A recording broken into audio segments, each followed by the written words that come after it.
Okay, perfect. Well, then it is 7:01 and I will call the Board of Ed meeting to order.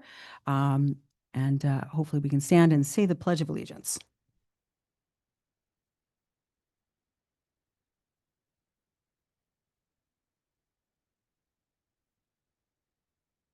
Which stands one nation, under God, indivisible, with liberty and justice for all.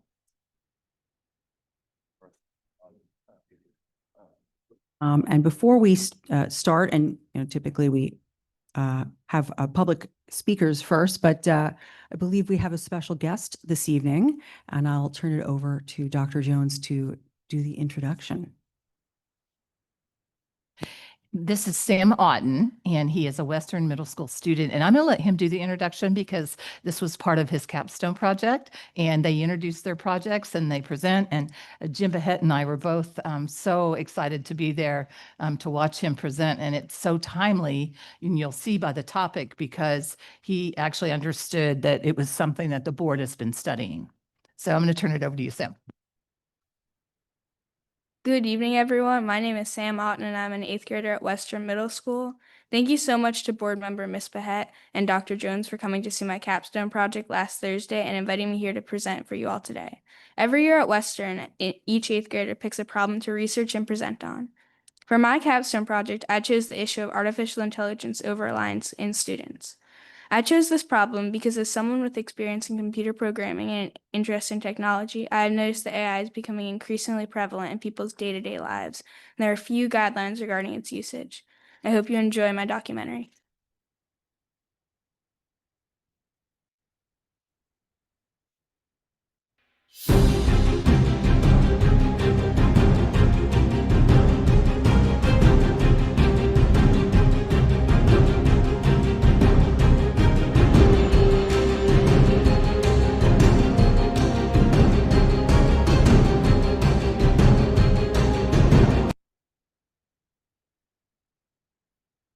Artificial intelligence can be an extremely helpful tool when used correctly. It can help us better manage our time, complete necessary tasks, and even make us feel smarter. But have you ever thought about how it could be really detrimental to your health? How it could potentially ruin your life? Think about it. When was the last time you used artificial intelligence? Artificial intelligence is extremely easy to access for everyone. You can simply pull out your phone or type it into a search engine. With this access comes extremely dangerous effects. One of these dangerous issues with artificial intelligence is the fact that students and others may become reliant on it for tasks. I interviewed a few experts regarding these topics. These experts are people who have first-hand experienced reliance on artificial intelligence for certain tasks. When asked about how they rely on artificial intelligence in their daily lives, these experts explain their predicaments. Given that software engineers are the people who are building the best AIs right now, they have made the best AIs pretty good at software engineering. So I use AI a lot in my job. I use this code editor called Cursor, which lets me like orchestrate a large code base and then sometimes ask language models to make edits for me. And it's very convenient. I've generally found that they're not reliable enough to make like very large scale changes to my code, but I basically have forgotten how to use like simple plotting code at this point because the LLMs are so good at it. Yeah, so I'm definitely reliant on it for large parts of my job. It's also very useful for teaching me how to use libraries or software packages that I'm not used to. It's very good at. It's important to have a good understanding of the power of artificial intelligence to manage your time better, to allow you to spend your headspace doing other things that require more of a human touch. But the sort of things that I've seen AI automate in a personal life, such as building a grocery list or a menu for a party or something like that, I think that that is an appropriate thing to be able to use artificial intelligence to do. Students, I think, pretty frequently are attempting to pass off their own writing, or rather pass off writing as their own, even though they've used some kind of generative AI to help them produce it. And I think this is extremely dangerous. Writing is thinking, and writing is using your brain to understand and analyze the world and yourself. And if you are not going through that process, then you are missing out on something.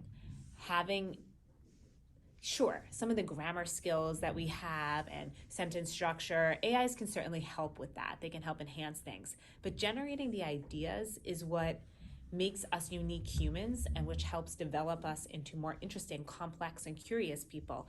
So I think This problem is having disastrous effects on students around the world. It is leading to a loss of critical thinking capabilities within students and a decline in academic honesty. These are both important, valuable traits, and the lack of them will result in future societal decline.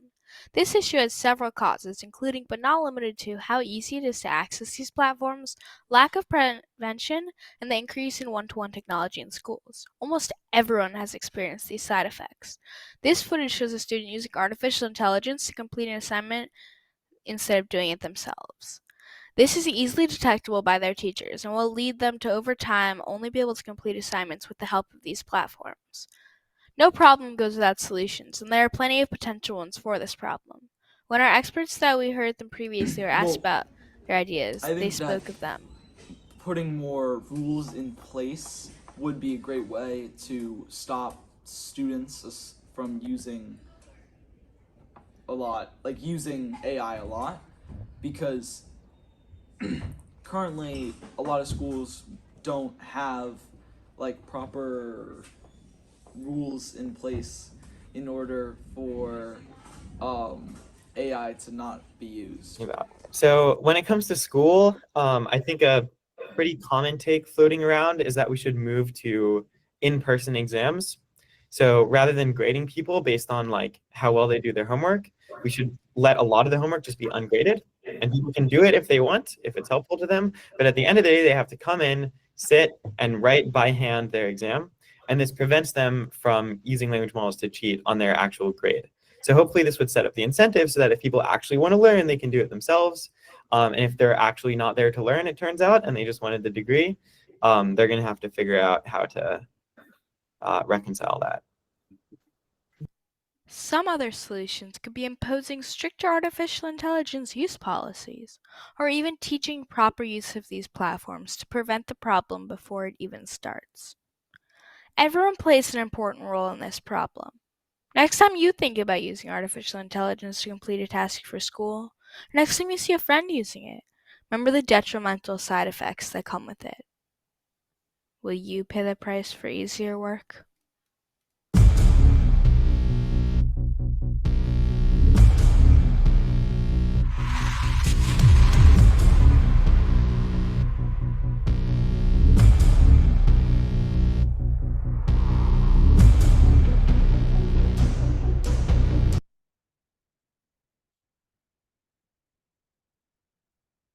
I would say, Sam, thank you so much for sharing your work with us. I'm supposing you didn't use AI to help you with that, did you? No. Okay. It was a fantastic presentation. And you interviewed some really good experts, some of whom I know personally, and I think they gave you some good advice out there. So thank you so much for coming, and thank you to Western Middle School for hosting, bringing him here with him, with his report. Thank you. And with that, we are going to move on to our public hearing. We're going to start out with our GHS student government leaders. Unfortunately, one of our student government leaders, Rocky, is not able to attend tonight's meeting as he's a personal commitment elsewhere. And I know that Mahir is going to be joining us via Zoom, as he's also got another commitment this evening. And I believe we're very disappointed. I know we're very disappointed for them to have to not hear for their last meeting, because usually we extol their amazing virtues. But I do have a gift for both of them, which I will bring with me to graduation for them. And I do believe some of our new student body president, Gabe Elizai, and student body vice president, Colin Reynolds, are also going to be here, or are here somewhere. And maybe we'll be getting up and sharing a remark or two. So do we have Mahir on Zoom?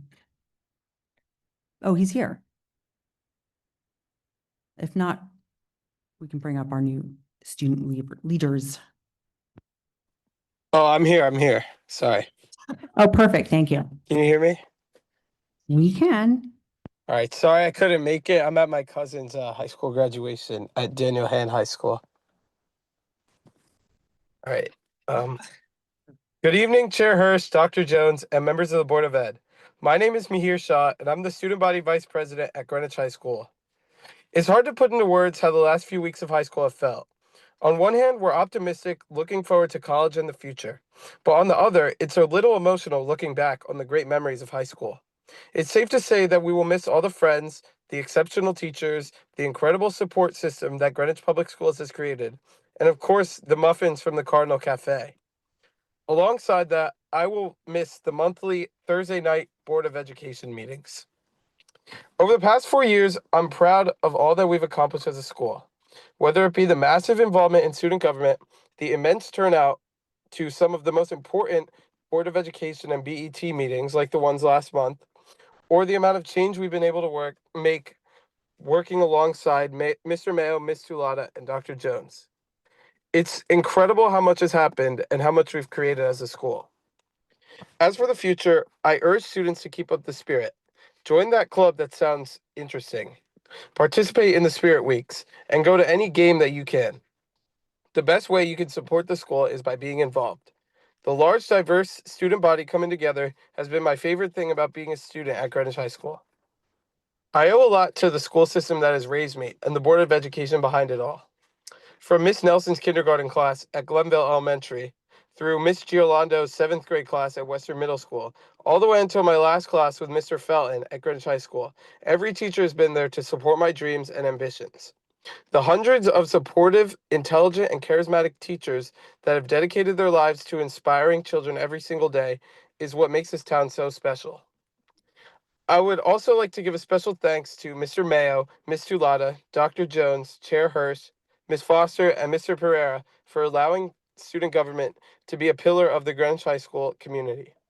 Above all, I owe Mr. Silkman a debt of gratitude for being an excellent advisor over the past 4 years. He's the real hero behind student government, working tirelessly to make sure that every presentation, proposal, and speech is on time, and showing up to every meeting and event with a smile, ready to help us succeed. Without him, none of this would be possible, so thank you for being a role model and supporter. Before I close, I'd like to give a warm welcome to Gabe Elias and Colin Reynolds, the incoming student body president and vice president. They worked so hard to fill the shoes that Rocky and I leave behind, and I wish them nothing but the best for next year. As this school year comes to an end, with only 5 days until graduation, I'd like to thank the Board of Education and Greenwich Public Schools one last time. The past 13 years have inspired me for the future and made me who I am today.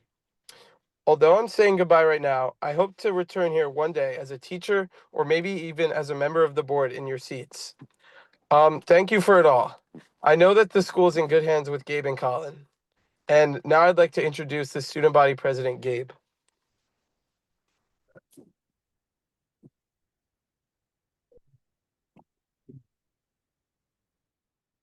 Okay. Yeah. Good evening, members of the Board of Education and attendees. I'm Gabriel Leza, and I'm grateful to have been elected as the Greenwich High School Student Body President for the 2025 to 2026 year. I would like to thank Rocky and Mihir for a great year and for their persistent dedication to our community. They have truly led by example both in and out of the high school. I hope to continue this and strengthen this critical relationship between GHS and the BOE in my tenure. I cannot understate how much I truly love our high school, and I plan to do my all to ensure the best education and standards of life for all students. Thank you for your time and the opportunity to speak tonight and for standing with GHS. I look forward to working with you all in the future, and I wish you a good night.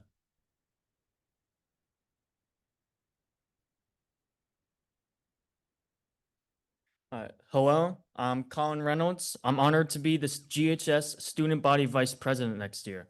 We can't wait to build on the work of Rocky and Mihir, and we're grateful that the Board of Education and GHS administration will continue to partner with student government in the new year. Thank you for this opportunity, and we hope you have a wonderful summer. Thank you.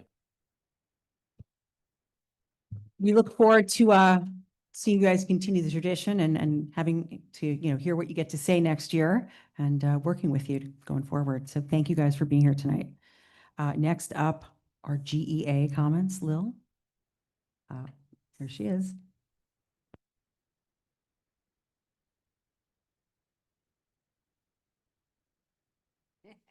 Yeah, positive.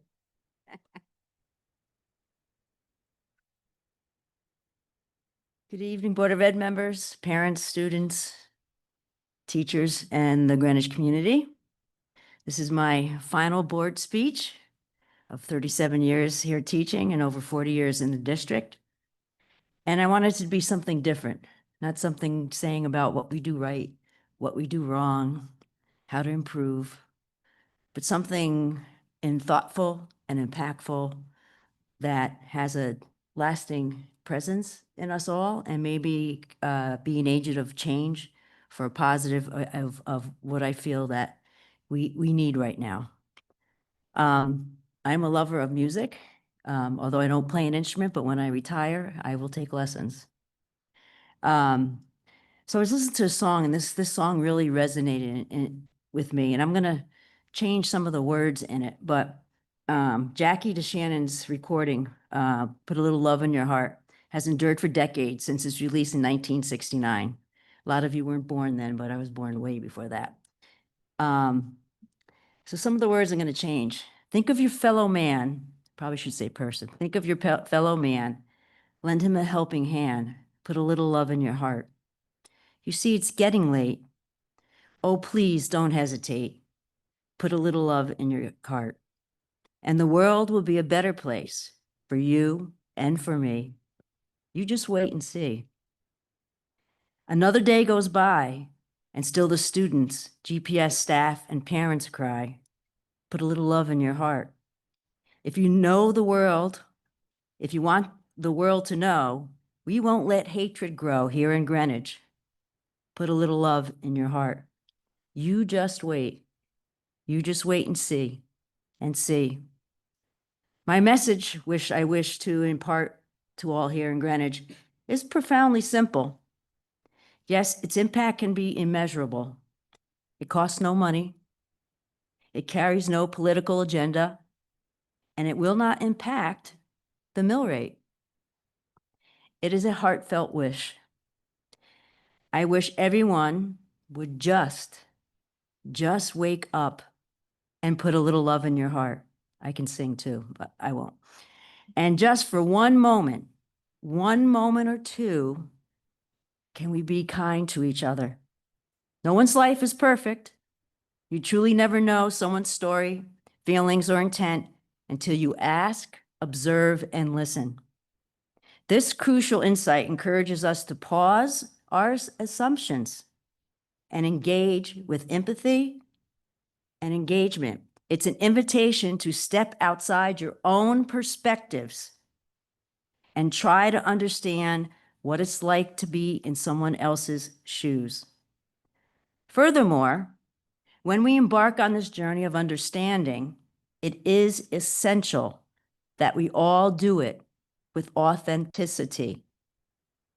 This, I firmly believe, is the path forward for all of us within Greenwich Public Schools, in Town Hall, and through our entire Greenwich community. We must acknowledge and embrace this approach to bring us back to excellence. It is the means by which we can unite, working and collaborating in the same direction rather than against one another. By choosing love, kindness, and understanding, we can transform our community into a more supportive, collaborative, and ultimately a better place for everyone here in Greenwich.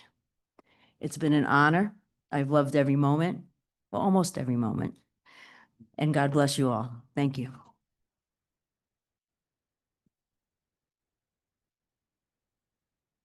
So I just wanted to say personally, a huge thank you. Well, I know you're walking down the line, but just a thank you for your leadership, your strength, wisdom, and most importantly, your friendship.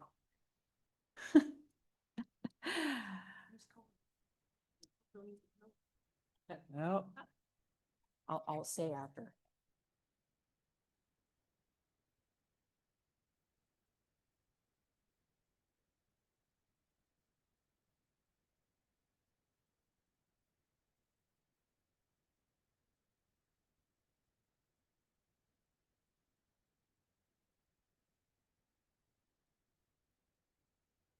So Lil, while you're handing out, I just wanted to say, I normally would have written a long, speech, but I know you're not into that. Well, okay. Well, I was gonna say, thank you so much for your leadership, your strength and wisdom, and more importantly than anything else, your friendship. You are going to be truly, truly missed. And your impact, the impact that you have made throughout our schools over the years, even, well before you were GA in the classroom, on the fields, in every avenue of our, students' lives here of education and our staff as well. Your impact will not be forgotten. It will continue, and your legacy here will continue as well. And I'm so grateful for the opportunity that we've had to have your presence here, your words, your voice, and having the opportunity to work with you these many years. So thank you so much for everything that you have done for our students, our teachers, our community, and, and for the board and our superintendent as well. Thank you. Thank you.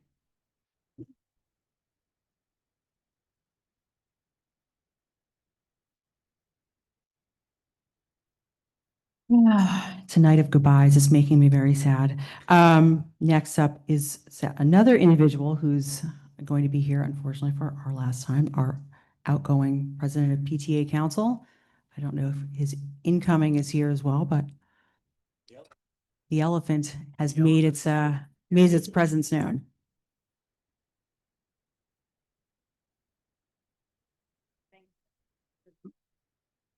I'm dressed for summer. Chair Hirsch, BOE members, Superintendent Dr. Jones, everyone here and online, thanks for this opportunity to speak. I'm John Fisher, the Greenwich PTA Council President, parent of 2 of the 8,513 great kids in the Greenwich Public Schools, and one parent in one of the nearly 4,000 PTA families who invest a lot of time and money to enhance the learning experience for every student and to support our teachers and our schools. The elephant is here for a final appearance tonight as she is following Lil into retirement. We congratulate all the students and the families on everything that they've done this school year, and especially the graduating seniors. It has been a surprisingly busy end of year in and related to the schools. We know there are students and parents here who are going to be talking about the terrible downsides of moving educators who are important to the fabric of their schools. PTAC is also very concerned. But I'm going to turn to the agenda, and I'm going to zero in on the policy items. While policy 2161 is about senior level administrators, we are pleased to see the focus on, quote, recruiting and retaining the best qualified staff based on credentials, interviews, references, and performance. And we want to note that the lowest salary cost is not even mentioned, as it shouldn't be. And as it shouldn't be whenever we're talking about our teaching staff. Speaking of which, PTAC wants to give a shout out to all of our teachers who earned and deserve a top 3 ranking in Niche's list of districts with the best teachers in Connecticut. Next up, policy 3280. This seems to be putting the gift caps behind us, if I'm reading it correctly. But I'm going to focus on the other things that it says. There is, quote, a moral necessity of working to achieve equitable outcomes for students across the system. And it shifts the burden of achieving that moral imperative from limiting PTAs and others who want to donate to the schools to, quote, the taxpayers, the BOE, the BET, and the RTM, to, quote, fund the requested costs of the school system, including personnel, supplies, equipment, and materials. Oh my, it just puts my heart all in a flutter. I could not have said it better. We encourage the BOE to vote emphatically yes on embracing and owning the fiduciary responsibility for that moral necessity and getting the BET and others to do the same. And then there's the policy on electronic resources and generative AI. There seems to be no doubt that AI is here permanently to impact our lives. I personally embrace giving the students exposure to technology that they will encounter in jobs and other aspects of real life beyond the schools. But I also want to say that there are other parents who are less enthusiastic about that embrace. It will be critical that as AI expands in the schools, there will also have to be some attention and some instruction put on teaching and learning and practicing self-regulation and the responsible use of those technologies that go beyond the plagiarism concerns, as my young friend here pointed out in his presentation. Now I want to turn to a couple of related things, as I mentioned at the beginning. Last night, there was a public meeting on the Havemeyer building proposal put forward by Eagle Peebles. PTAC is very concerned about any move to give up the Havemeyer building and displace the GPS administration to anything other than a permanent, centrally located, town-owned facility. Anything else carries far, far too many unknowns and too many risks. If there was anyone who enjoyed the recent debates, the budget brouhaha over the rising costs of the schools, they will just love the future debates about the rising costs for housing the GPS administration in rented offices. Sending our school administration to temporary housing sends the wrong message about how Greenwich values education. And then, as if that wasn't enough, the DPW, the Department of Public Works, held a public meeting earlier this week in which they seemed to say that they were going to keep the pedestrian exclusive crossing cycle at only about half of the Putnam Avenue crossings as they re-engineer the traffic flow. They didn't say which intersections were going to remain pedestrian-only, to continue to have pedestrian-only crossing cycles. PTAC wants to remind the BOE that safe routes to schools is a school issue. We call on everyone to pay attention to what the DPW is going to be doing. With that, we thank all of you for your public service. Lil, we thank you for everything. And to everyone, enjoy your summer.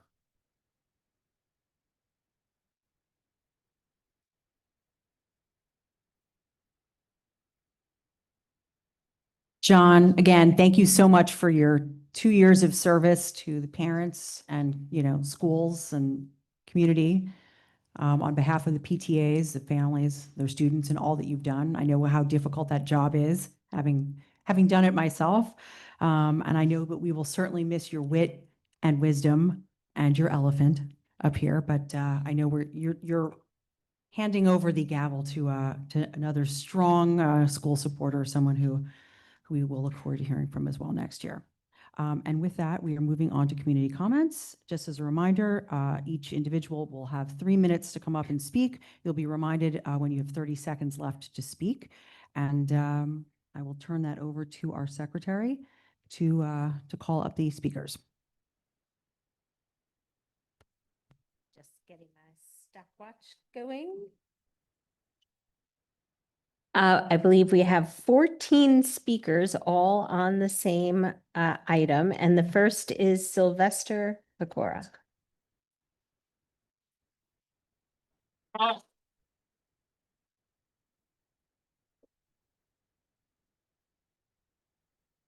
Good evening, Dr. Jones, Chair Hirsch, and other members of the Board of Education, and to all of those who are here tonight.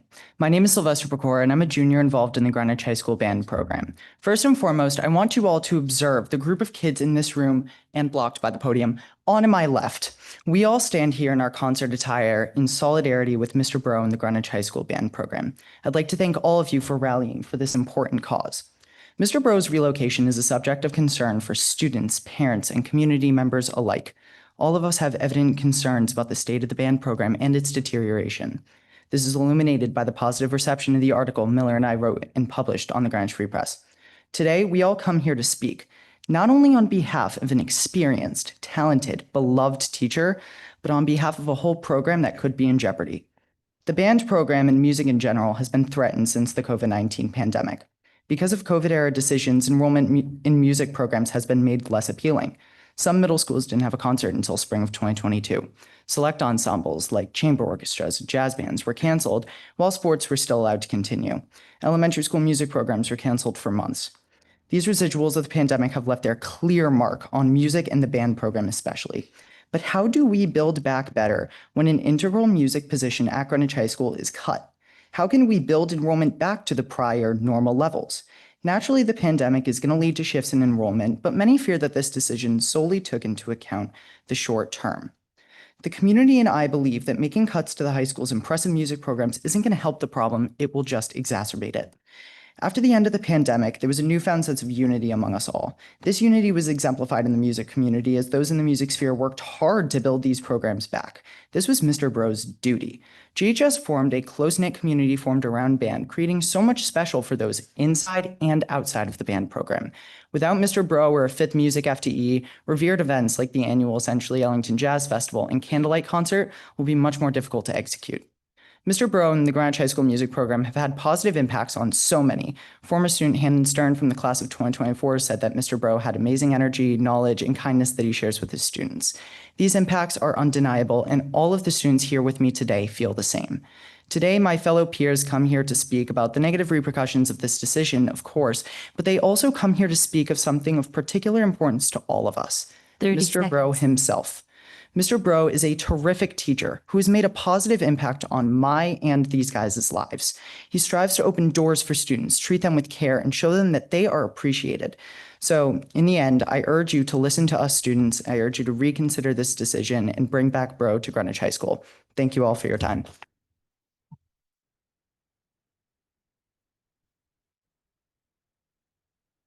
Just as a reminder, we only have an hour for public comments before we get to the business of our meeting, and I want to make sure we get to everybody. So if you guys can wait till the very, end, I appreciate the support for each speaker and the subject, but we do want to make sure everybody has the opportunity to speak tonight, if that's okay. So thank you, guys.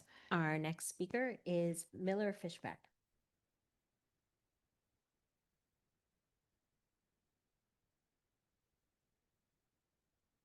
Good evening, Dr. Jones, Chair Hirsch, and other members of the board. My name is Miller Fishbach. I'm a junior at Greenwich High School and have been a part of the Greenwich Public Schools music program since 3rd grade. There's been a lot of talk about enrollment and how it justifies reassigning Mr. Bro and removing a full-time music teaching position from the high school. But it seems that you fail to consider that enrollment doesn't reflect quality nor provides any sort of justification for eliminating an essential job. There's still one concert band, one symphony band, and one wind ensemble. The structure won't change. But removing staff makes it harder to maintain those core programs, let alone grow them. And if the structure does change, it will be an even larger loss to Greenwich High School. We've been told over and over that this is simply a logistical shuffle, that this is just something that happens in large school districts. But that logic doesn't apply in this case. This loss means canceling new and innovative classes like modern band. It means combining jazz ensembles and reducing opportunities for students. It means overloading the remaining teachers and undercutting any momentum that's finally being built after years of COVID disruption. And that context matters. Mr. Bro has been rebuilding this program since the day he joined in August 2020. In the midst of COVID, he walked into a music department deeply impacted by canceled concerts, reduced enrollment, and disengaged students post-pandemic. And he changed that. Students who hadn't touched their instruments throughout COVID began to stay after school to practice, volunteer for other band opportunities like jazz and pit orchestra, and simply fall in love with music once again. That kind of revival doesn't happen on its own. It takes a teacher who inspires and who makes students believe that they're capable of greatness. As Michael Spermuli of the AAA Band Rentals wrote, what's clear from the outpouring of support is that Mr. Bro is far more of a teacher. He's a mentor, a motivator, and a stabilizing force for hundreds of students. And in the last week, we saw that firsthand. In only 5 days, over 220 people responded to a simple Google form asking for a few kind words. That is love. Caitlin Clarkson Pereira, a former student of Mr. Bro's at Fairfield High School, put it this way. You weren't made to play in the band with him. You wanted to. She still remembers his smile 23 years later. That's the kind of impact we're talking about. That's what we will lose if this decision goes through. With a teacher like Mr. Bro, someone who left NYU to teach us, we students have a duty to speak up. He makes music feel like home and is the only reason some of us come to school. Taking him out of the band room is not just a staffing change, rather it is a deep rupture in the lives of students who rely on that space. If the focus is on continuing to develop the band program, how would removing its bedrock incentivize students to join? 30 seconds. What we're asking for isn't profound. All it takes is recognition, understanding, and leadership. Please reinstate Mr. Bro and preserve the 5th FTE. The future of our music program and the well-being of the students who depend on it deserve that much. Thank you. Thank you. Our next speaker is Rex Liu.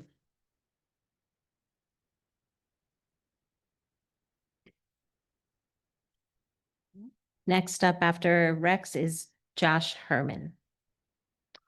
Good evening, Board. My name is Rex Liu, and I've been part of the band program since 3rd grade. As Mr. Bro always said, we are a band family, and when you tear away the head, the father of a thriving family, the children inevitably suffer.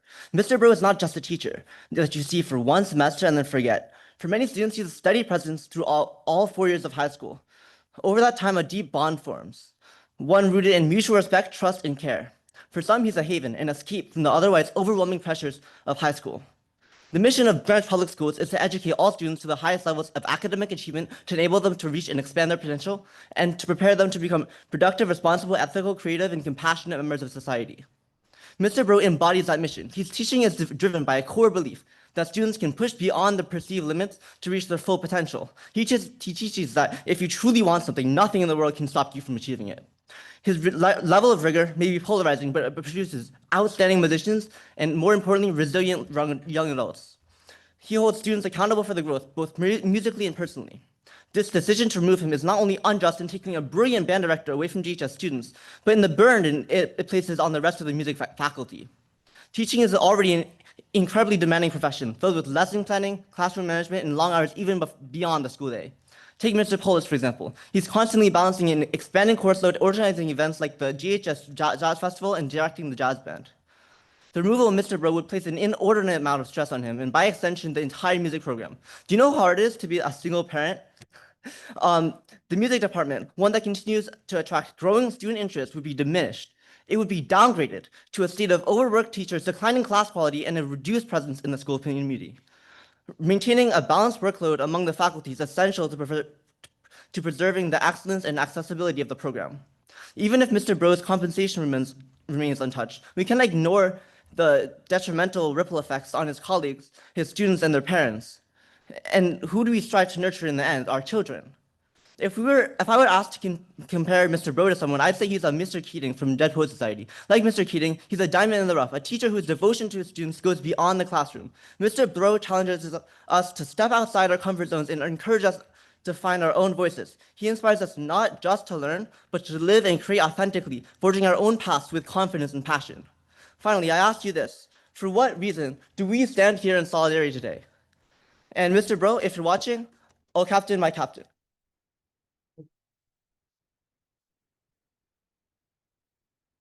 Rex, thank you for referencing Dead Poets Society. Go ahead, Josh. Hi, my name is Joshua Herman, and I'm a rising senior and active member of the band program at GHS. Band has been a crucial component of my life since I started in elementary school. The recent news that Mr. Bro will no longer be helping the growth of us musicians has troubled me significantly. When I was first entering the high school band program, Mr. Bro was always there to monitor my development. I first met Mr. Bro when I was an extremely anxious 14-year-old at our town's music and art camp going into my freshman year. But throughout my time in high school, I have grown more than I ever could have foreseen, thanks to Mr. Bro's strong desire to make us students the best we can be. I've never met anyone who cares so much about his job than he does. Currently, I am one of the percussion section leaders at Greenwich High School. I'm in our school's honors jazz ensemble, and I'm the percussion counselor at the camp where I first met Mr. Bro. I strongly doubt I would have been able to do all of this without Mr. Bro's perseverance in getting me to practice and motivating me. The decision to decrease the number of music teachers at GHS is moving us backwards in our town's music education. Our town has been running great music programs for our elementary and middle school students, such as the jazz programs at the middle schools and the music and art camp, which I'm elated to be a part of. Yet all these programs will have been for nothing if we are unable to provide quality music education at the last step of these students' careers before they enter college. Mr. Bro leaving Greenwich High School is the cherry on top to all the changes that have already been made by the board. It feels as if every change has been targeted at GHS. First, we have the start time changes, which have impacted GHS the most. Our start time is being changed by 45 minutes, triple the amount of the other public schools in Greenwich. Not to mention, our funding for substitute teachers is being completely overhauled. In all, I hope that the board takes a different course of action in making their decisions so that they can accurately represent us students. Thank you for your time and consideration. Next up is Toby Leonard, followed by Elias Orel.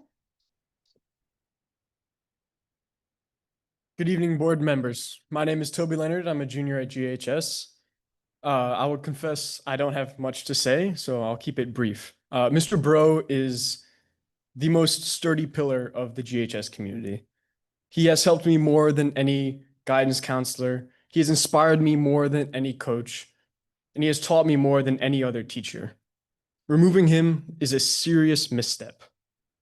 And we can see an example of this in another school. In Norwalk, they tried to cut their elementary school music program. Norwalk is a school system of a comparable size to us. And 2 days ago, they decided to reverse it because of public outcry. So it's clear that the decision to reverse this is not out of the question. We can undo this. We can bring Bro back. We can make GHS better. Thank you.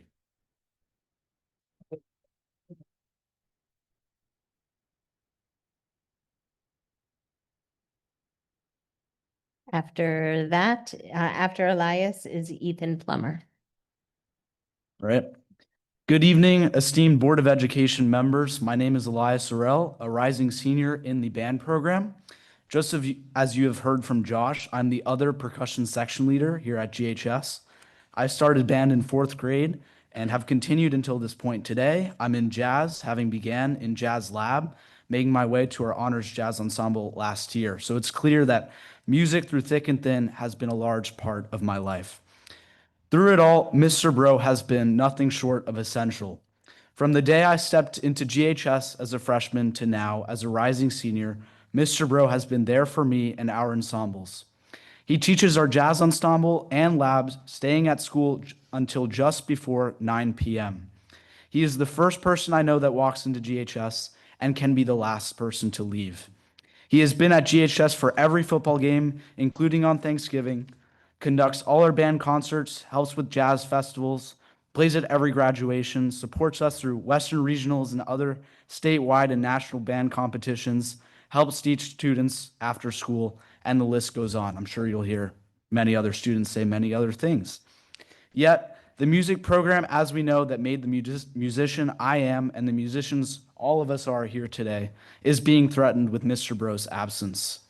Mr. Bro is the only faculty member at GHS that I really trust, who has told me that he would give his life for me and his students. I definitely believe him. When I come in every morning to drop off my tennis gear, he is there to greet me. When I leave, he is there to say goodbye or ask about my day. He fought for us and stood up for percussionists during a scheduling issue earlier this year. He has supported me greatly throughout my tennis season, in which I had to balance tennis and band. He continues to support and advocate for us students in a way no other faculty member does. I've known him for the longest at GHS, longer than any other member, and he was there for me on day one. Losing him at GHS would be parallel for me and for us to losing a family member. A few weeks ago, at a BOE meeting like this, the Board of Education was contemplating the removal of Cantor House. Students and faculty like me were overjoyed that the BOE graciously took that off the table immediately as a non-negotiable budget item. With the support of students, parents, and faculty members here today behind me, we humbly ask that this would be taken off the table as well. 30 seconds. We believe that the future of the band program is non-negotiable, and Mr. Bro's removal would be detrimental. With Mr. Bro's absence, music is clearly under attack. It's not just my senior year, but everyone's music career, every person behind me tonight, that will be, no doubt, negatively impacted as a result. We plead to the Board of Education that they might restore Mr. Bro's position. Thank you for your time and consideration.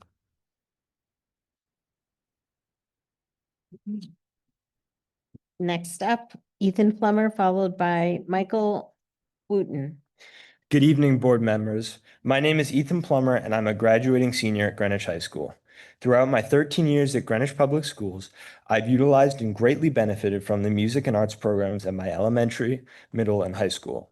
I first picked up the saxophone in 4th grade, and ever since then, I've came to love many different styles of music, but especially jazz, which I hope to continue to play in college and throughout my adult life.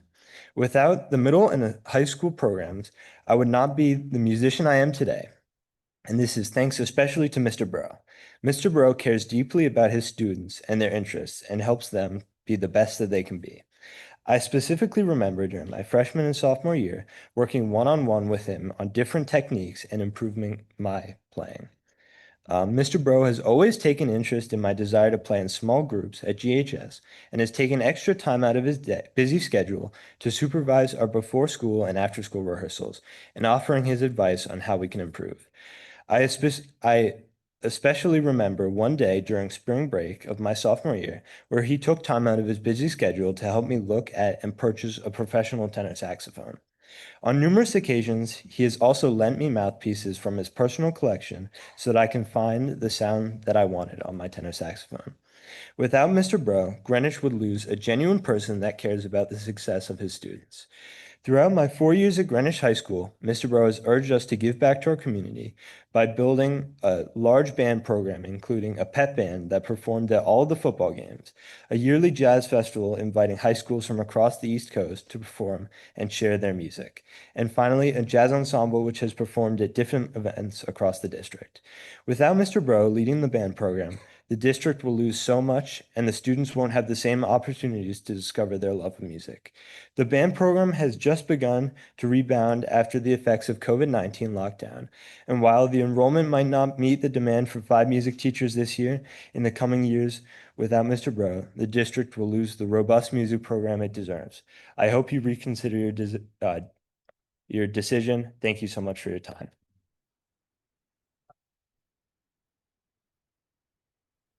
So Michael Wooten, followed by Zachary Graer. Hi, everyone. My name is Michael Luen, and I'm a sophomore, and I'm here to speak on behalf of my band teacher, Michael Bro, and the music program that has shaped so many of us. I know hard choices have to be made with budget cuts, but cutting a music teacher, especially one as impactful as Mr. Bro, is more than just a financial figure. It's a loss of opportunity, creativity, and connection for hundreds of students. I would like to point out examples. First, as previously stated, there's the Jazz Lab and there's the Jazz Ensemble. I'm currently the lead trumpet player in the Jazz Lab Ensemble, and taking away Mr. Bro would mean that a Jazz Lab Ensemble wouldn't exist. Additionally, him and everyone from the band committee has helped host the Jazz Festival, which was even hosted at Greenwich High School. And over there, both jazz bands were able to show off the progress that everyone has made. Additionally, he leads the pep band through football games by supporting the football team during the games. He also, I don't know any other teacher that does this, but he even offers to pay for private lessons, and he gives private lessons. I've taken private lessons for myself, and it has helped me tremendously. Additionally, overall, he has a wonderful personality. Every class, I feel joy to go in there. He talks about his childhood in Louisiana. And additionally, he's very social with the students, but we also get the job done. And you can see this through our concerts and performances. Playing at these concerts, for me personally, it makes my parents very proud. My grandma specifically loves listening to the concert. It reminds her of her childhood. And sometimes, even when my mom is driving in the car, she loves listening to recordings to my concert over and over again. Band isn't just a class, it's a community. It teaches discipline, teamwork, time management, and resilience. It gives students who may not shine in other subjects a place to feel confident and proud. For many of us, it is the reason we come to school with a purpose. Mr. Bro goes far beyond the job description. He stays late for rehearsals, he shows up early for sectionals, and cares deeply about each of us, not just as musicians, but as people in general. He builds us up when we doubt ourselves and pushes us to achieve even more than we thought was possible. Removing him from our school wouldn't just silence instruments, it would silence something powerful from all of us here. Please, if there is any way to reconsider this decision, we're asking you to find it. Let's not let budget cuts take away the kind of teacher and the kind of program that makes our school matter. As Louis Armstrong once said, music teachers not only teach notes and rhythms, but they instill discipline, creativity, and self-confidence. Thank you.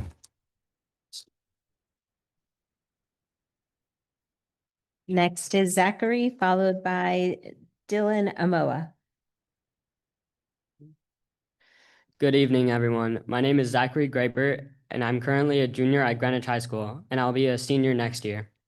I came to speak on the topic of Mr. Bro, just along everybody else here. I would like to share a story about Mr. Bro to illustrate his exceptional qualities. Throughout my elementary school and middle school experience, I've always played the flute. I only really did it at the start because my brother did, following like all little brothers do. But coming into high school, my mentality changed. I came in as any other freshman, thinking it was going to be a regular band class.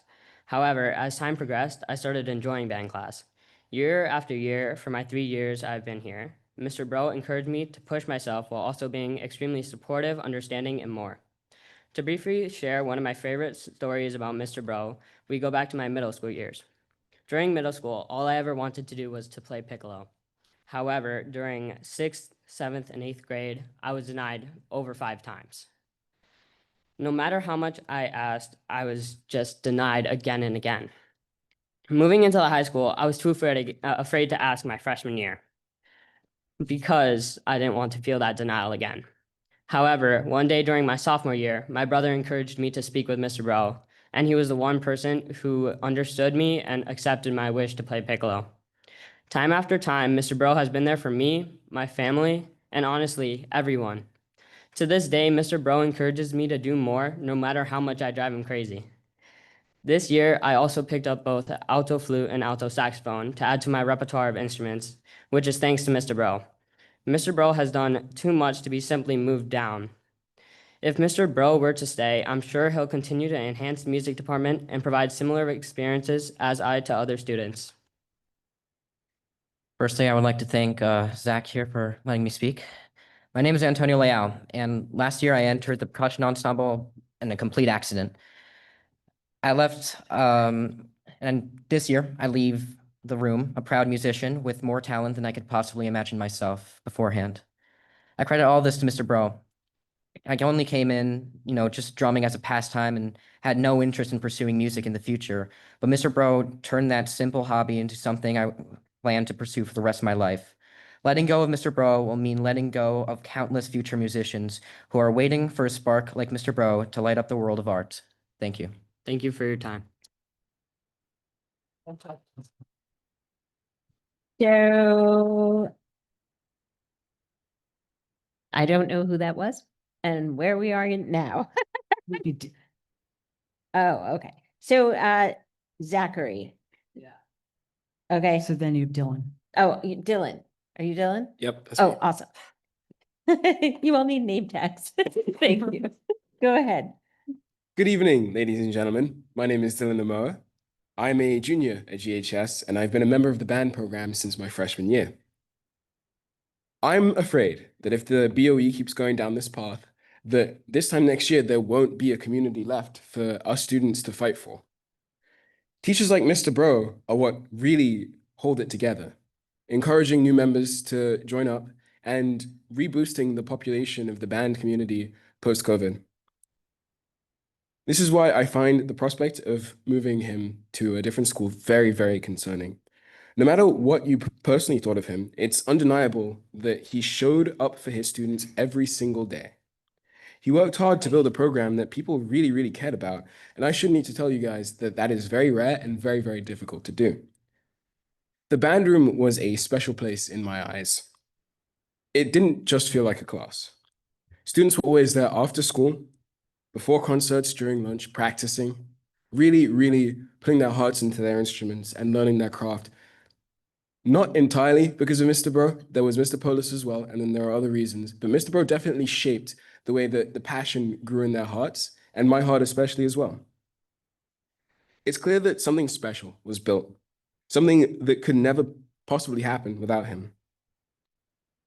That's why these decisions to move him don't really feel strategic. They just feel somewhat impersonal and out of touch. If the BOE wants to let us students know that you guys care about us and our futures, start by keeping the people that we care about. Thank you.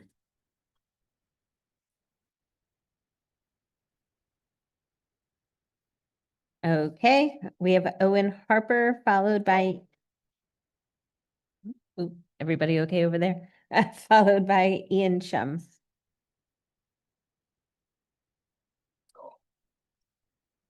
Hello, the Board of Education. My name is Owen Harper, and I'm a current sophomore at Greenwich High School. Today, I want to shed light on a deep concern that current students have at GHS High School and future students will suffer from. Mr. Bro next year will be the former band teacher at Greenwich High School and is being moved due to budget cuts and low enrollment in the program. Even though this is true, there are still 150 kids who look for him for support and encouragement.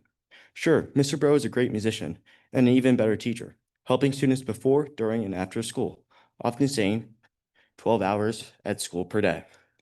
He is more than just a great teacher, as he helped me overcome my fear of making mistakes. I'm not the only case of this. He has helped almost every single person in the band family deeply.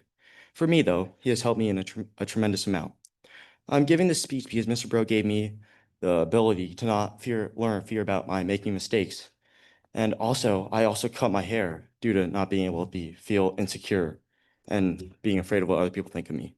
Another important point is, regardless of the circumstances, if you cut another member of the music administration, there will be a group of kids missing out on music education next year. You say that Mr. Polis will be the next band director. Mr. Polis is an excellent teacher and musician, but he can't do the job of two people. Mr. Polis teaches both electric music and band. He is phenomenal at both. But with him needing to take more responsibility for band, more kids will miss out on electronic music in the future. I believe it is a disservice to the kids who signed up for guitar and other music classes to not have a class, or at the very least, cutting down to 3 blocks, or even putting more load on Mrs. Friedman, which is also not fair. This is considering even though that GHS has one of the best electric music facilities in the whole world, that will go to waste. Mr. Polis also claims that he cannot do the jazz festival and pep band because he does not have another teacher. So this shows that both programs, even e-music, will suffer due to the implications of moving Mr. Bro to the Eastern Middle School. You said that before that the new fiscal change for the next 2025, 26 year will not affect students. This really does. Thank you for having me speak today.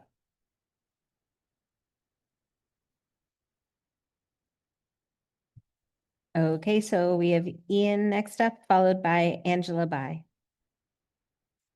Good evening, members of the board. My name is Ian, and I'm a proud member of the Greenwich High School Band. I'm here tonight to respectfully ask to reconsider the decision to move our current band teacher, Mr. Bro, to the middle school.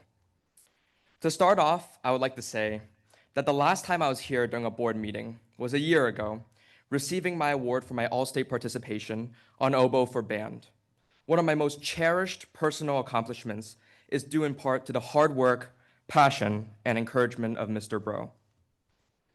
Our band is more than just a class, it's a community. And that community thrives because of Mr. Bro's leadership, mentorship, and dedication. He doesn't just teach us how to play music, he teaches us to appreciate it. He encourages us to work as a team, to push through mistakes, and to grow in confidence through performance. I understand that Mr. Polis is also an incredibly talented teacher who could bring his spirit to the band. But the idea of a staff change looming over us in early September casts a shadow. It's hard to stay focused musically, academically, and socially when we fear losing a teacher who has shaped the way we think, play, and connect through music. Every rehearsal, we hear Mr. Bro's voice, asking for musical analysis, giving honest but supportive feedback, and inspiring us to reach higher. After years of rebuilding the music program post-pandemic, we students don't want to see that progress undone. At the Candlelight concert, I saw firsthand the synergy among Ms. Viscaldo, Mr. Rosenberg, Mr. Bro, Mr. Polis, and Dr. Friedman. It's not just the talent of the individuals, it's the collaboration that makes our program shine. Keeping Mr. Bro in the high school band is vital to that structure that's brought us back stronger than ever. Some may argue that Mr. Bro can bring the same energy to the middle school, but the strength of our music program depends on continuity. Mr. Bro's influence at the high school inspires middle schoolers to stay in band. And with dedicated middle school teachers like Ms. Bryan, Mr. Strange, and Mr. Word already doing fantastic work, we've seen a rising trend in participation. That momentum is no accident. It's the result of a stable, unified staff. To keep that momentum growing, that has led to stronger musicians and a brighter future, to keep the student morale that fuels our musical future, and to keep the quality of music education that shapes students like me and all of these that you see present, 30 seconds. I implore you to allow Mr. Bro to stay at the high school. Mr. Bro always says that the band is a family. And like any family, we believe in loyalty and support. Family means no one gets left behind. That's the spirit we carry, and that's why this decision means so much. Thank you for your time.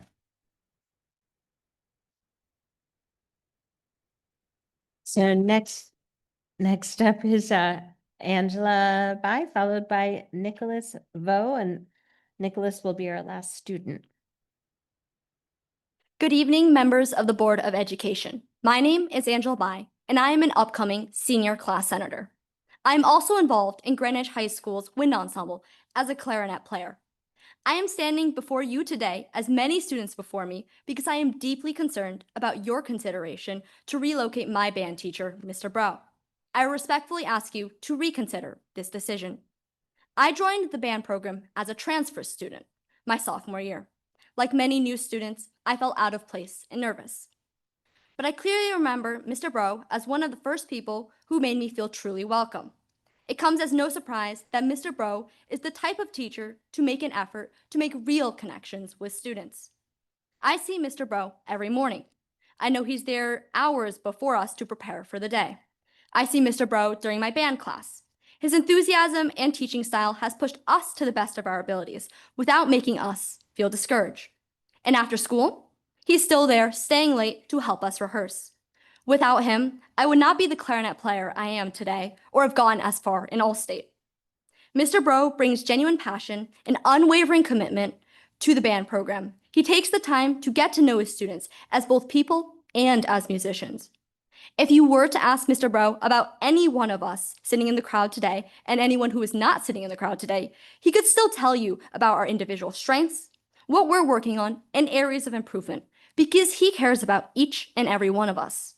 That level of dedication and care is irreplaceable. Taking Mr. Bro away from this program means denying future students the opportunity to make that same connection and support. We, the band community, will lose a lot in his absence. Without him, the number of available band classes would be reduced. Scheduling would become more limited, ensembles may have to shrink, and students who want to pursue music might not have access to the same opportunities that exist because of Mr. Bro's effort and willingness to make the band program what it is today. Even with the removal of one course, such as Jazz Lab, would significantly negatively impact students who want to have a space to learn and grow through music. In fact, Mr. Bro always tells me that the purpose of music is to take the listener's breath away, and that at the end of it all, there is only music. The purpose of our band program is to give us, the students, the opportunity to play and express something real. 30 seconds. In a world where students are constantly measured by our GPAs, our SAT scores, our test scores, Mr. Bro gives us the space to feel, to create, and to move people. A place where I personally have been able to actually enjoy on very stressful school days. I urge you all to not take this away from us. We need our band program, but more importantly, we need the teacher who makes it what it is. Thank you for your time.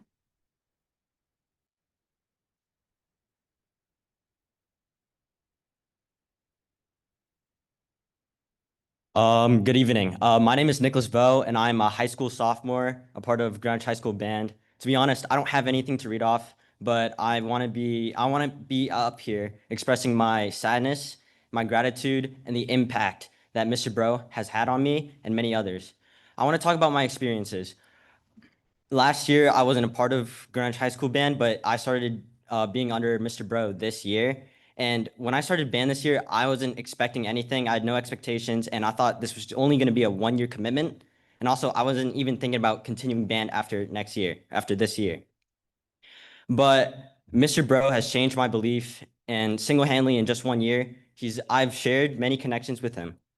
It all starts off with a simple, hello, how are you? Every single day, every single time I sit down and play my instrument in his class. And also, my favorite thing about Mr. Bro is about his passion and his inspiration that he takes to many students. Every time he conducts like he cares, and also he's always sweating, because that just shows how much he cares and how much energy and compassion he puts into his job, his love for Greenwich High School, and his love to be a Cardinal. And I just want to share that Mr. Bro, single-handedly in just 1 year, has rejuvenated my love my passion, my gratitude, and my appreciation for just music and band in general. And in essence, Mr. Bro always asks me after every concert, who's the man? But in our hearts, we all know it's Mr. Bro.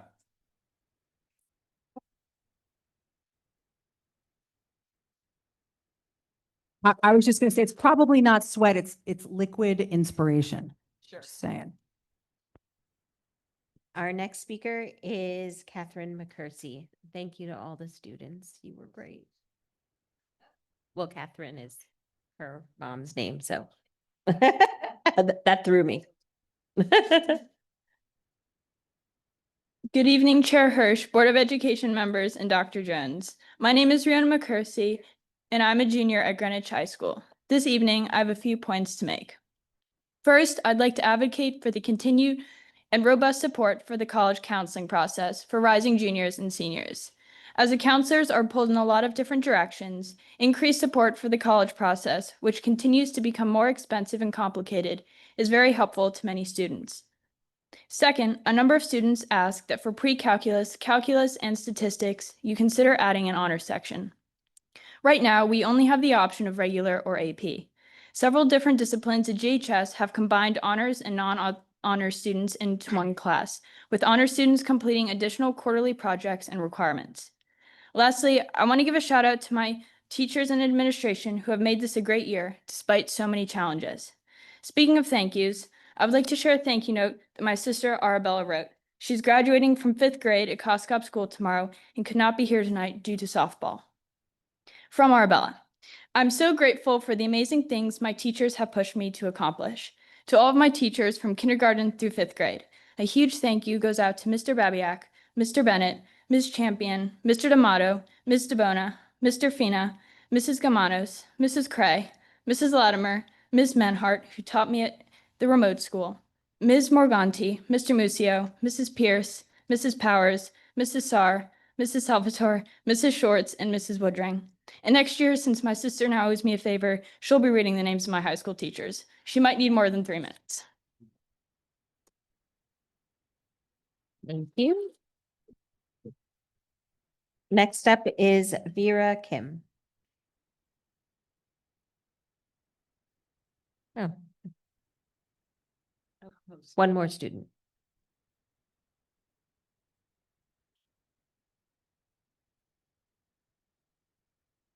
Good evening, Dr. Jones, Chair Hirsch, and other board members.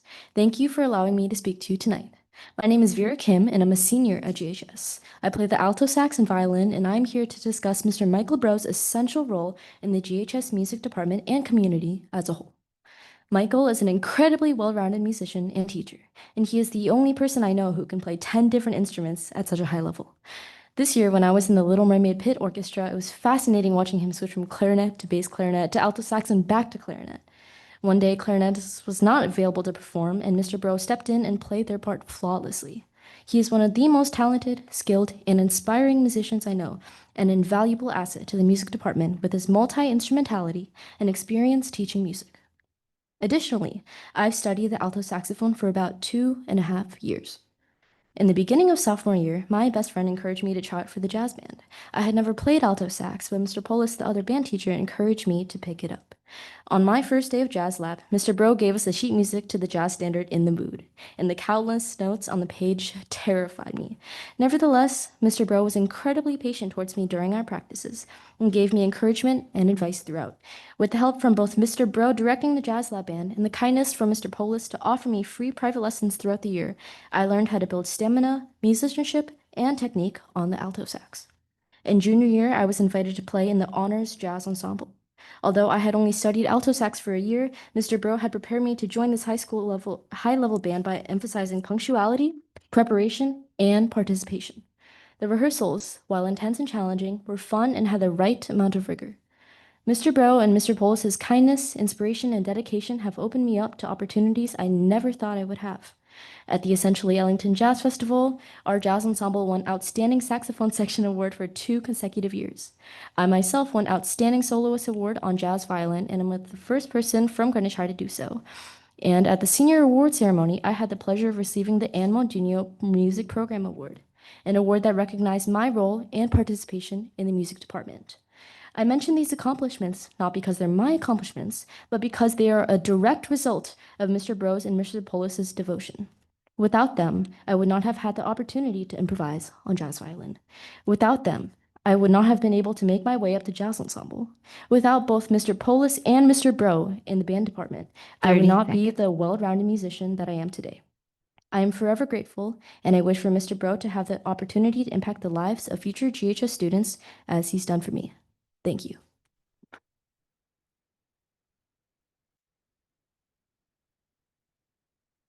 Next up is Vincent DeMarco.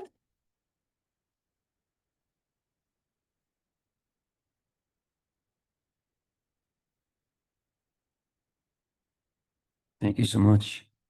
Good evening, Madam Chair, members of the board, Dr. Jones. This is coming out of left field, literally. I'm Vince DeMarco, lifelong Greenwich resident, Chickahominy native, and member of the last graduating class of St. Roch's School in Chickahominy.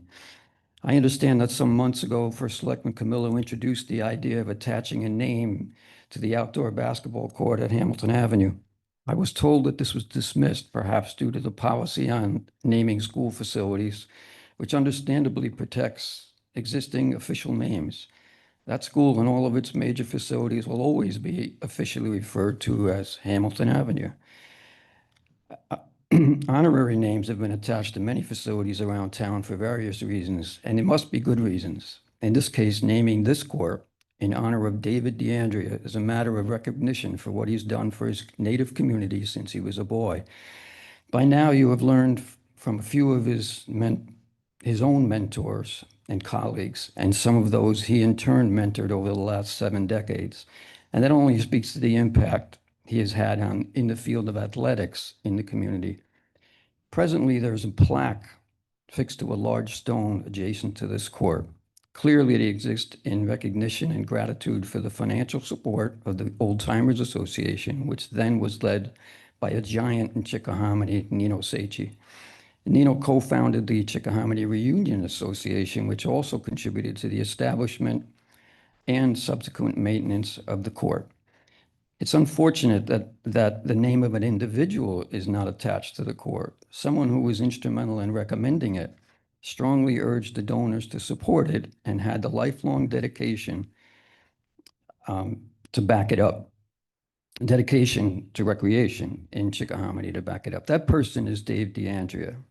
A companion plaque honoring David would be a connection forever to the rich history and value of recreation, both supervised and unsupervised, on that field and on the original schoolyard court.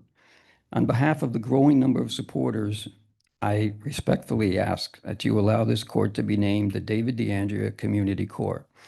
The Chickahominy community will thank you and be ever more proud.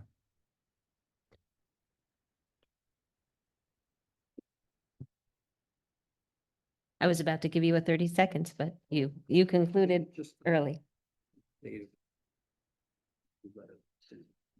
Thank you. Okay.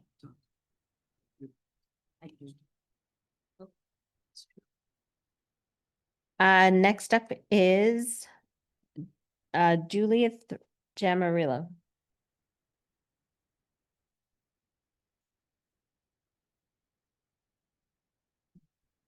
Good evening, everyone.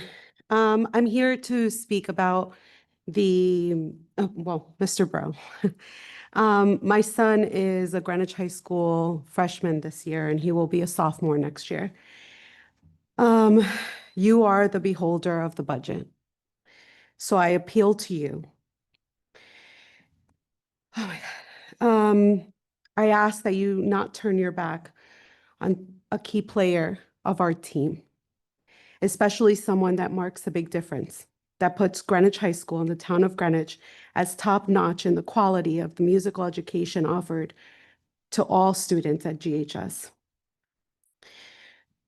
When you look at a budget, you have to look at all the aspects of the budget.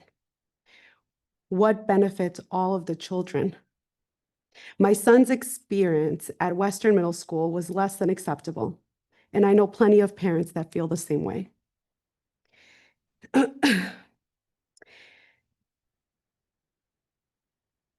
I'm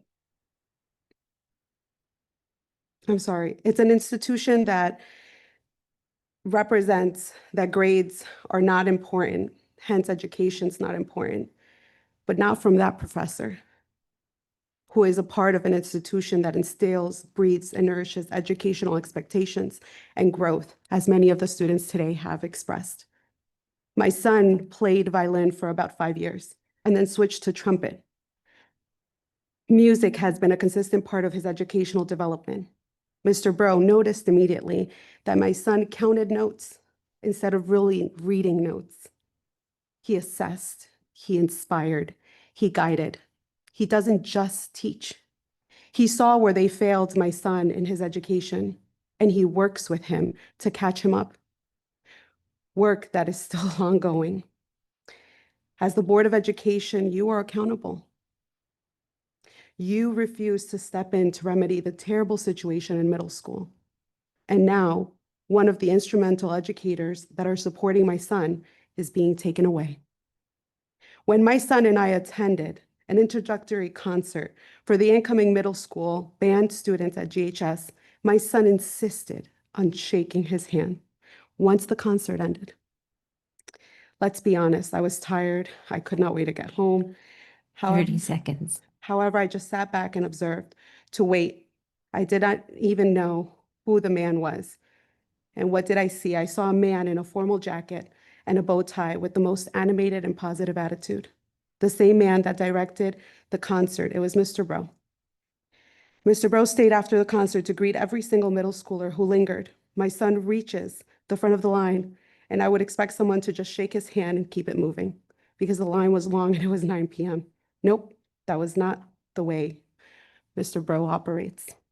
He stopped, made eye contact, and shook my son's hand, as well as all the other kids, after asking my son what instrument he played, and offered small talk, and he said, "I look forward to making music with you, young man."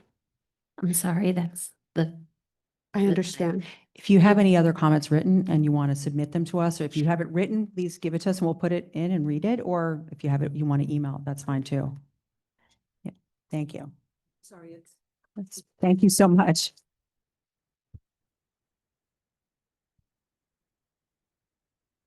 Our last speaker for the evening is Lisa Wilson. Did somebody leave their phone here?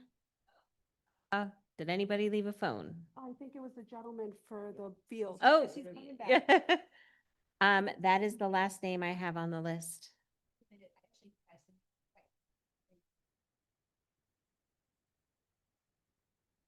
I don't have it on the list, but I can double check.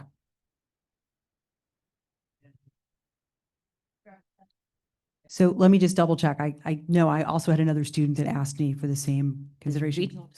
So if that student's still here, I would have to give that same. So let me just double check, and I don't want to interrupt our other speaker. So I'll get back to you on that. Okay, so Lisa, you can. I'd be willing to give up my spot if you want. Okay. Good evening. I'm a parent of a current student in the band with Mr. Bro. And on the ride home from GH's last concert, my son said to me, "There's nothing you can do, so let's move on." My son, who was known at Eastern as the little boy who hummed music through the halls, was not singing in that moment, and that made me sad. No parent or teacher should ever hear those words, and I thought, really, why are we failing our children with poor examples of leadership and stewardship? Mr. Bro's position is not a job anyone can fill. His skill is exceptional, and from what I've witnessed in only 2 years, these young men and women who showed up here tonight showed examples of showing up. And that's something that a lot of us adults can learn. They're just not learning notes, but the history of music, discipline, and the craft of practice to achieve the best you have to offer. In my childhood neighborhood of Brooklyn, if one household experienced financial hardships, we had something called house parties, Italian, Jewish, Hispanic, Greek households all came together and made things right for that one family with the little money that we had. We found a way. On any given day, I think to myself how happy I can hear Logan when he sings throughout the household, and that's because of Mr. Bro and his peers. I guarantee you that if you sent this budget to a board of mothers from GH, if they have to figure out how to make a carton of eggs stretch in 1 week, they can find a way to salvage one man's job and his dignity. Moms of Greenwich can find a way. Mr. Bro embodies empathy, immense grace, and he can rock a pair of rainbow shoes better than any teacher I've ever seen. He never should have been put in a position to have to tell an audience and his students that he was fired, relocated, or moved, whatever the verbiage is that we're using. My father-in-law, who was a member of Greenwich for decades and a patron of music, would have been thrilled to listen to these students here that showed up tonight. He loved music and was a patron of it. He would have written a check on the spot to save Mr. Bro's job. He would have found a way. Perhaps the board can model sacrifice and band together and create your own house party and sacrifice in some 30 way seconds. to show that you exemplify sacrifice and transparency and the ability to budget, because it's something that we all do. Mr. Bro's students exemplified showing up, hard work, and we all should be treated with dignity, respect, and empathy. And this is what these children have shown tonight. Because one day, everyone in this room tonight and everyone watching will need an advocate to stand up for us. These students right here, all of them found a way. Let them model what we haven't done and can do. Thank you.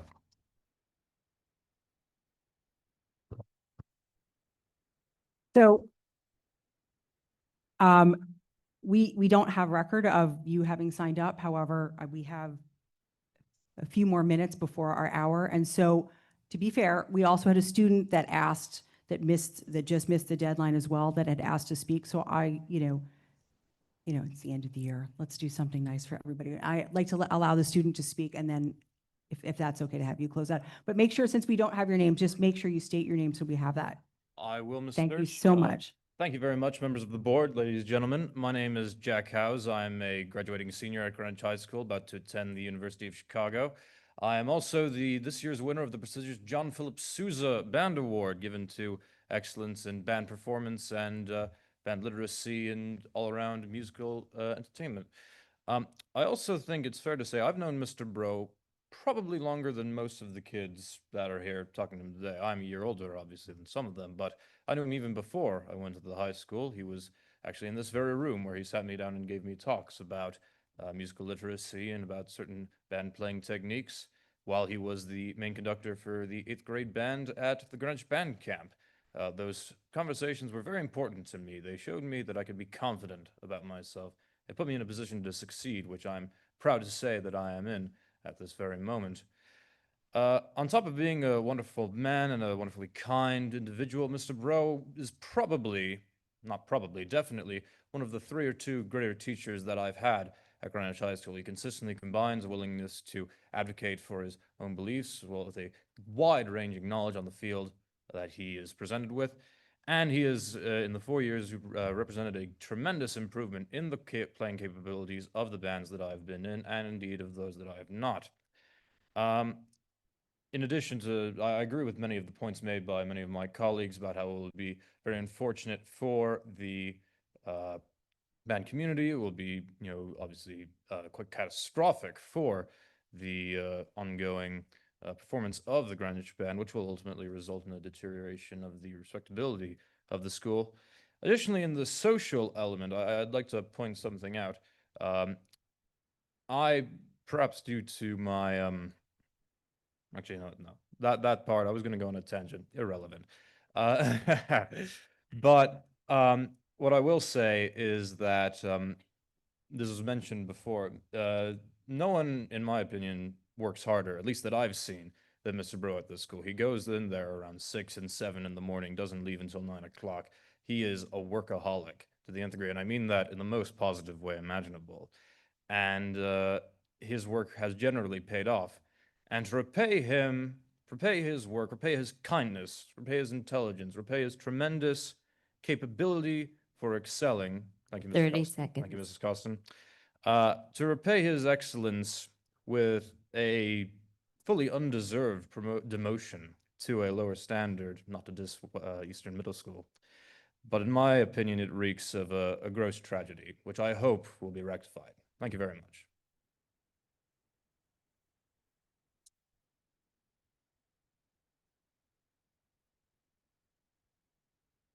Okay, I'm Jeanette Leal. I don't know what happened to my submission. I actually thought I had submitted twice, so my apologies.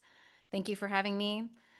I am one of the co-presidents of the Greenwich High School Band Boosters, along with Amy Herman and Katie Butler. And I'm going to cut to the chase because I think the kids did a great job of expressing why this cutting of one full-time it's going to decimate the band. The bottom line, if we only have one band teacher, we're going to lose at least one of our ensembles.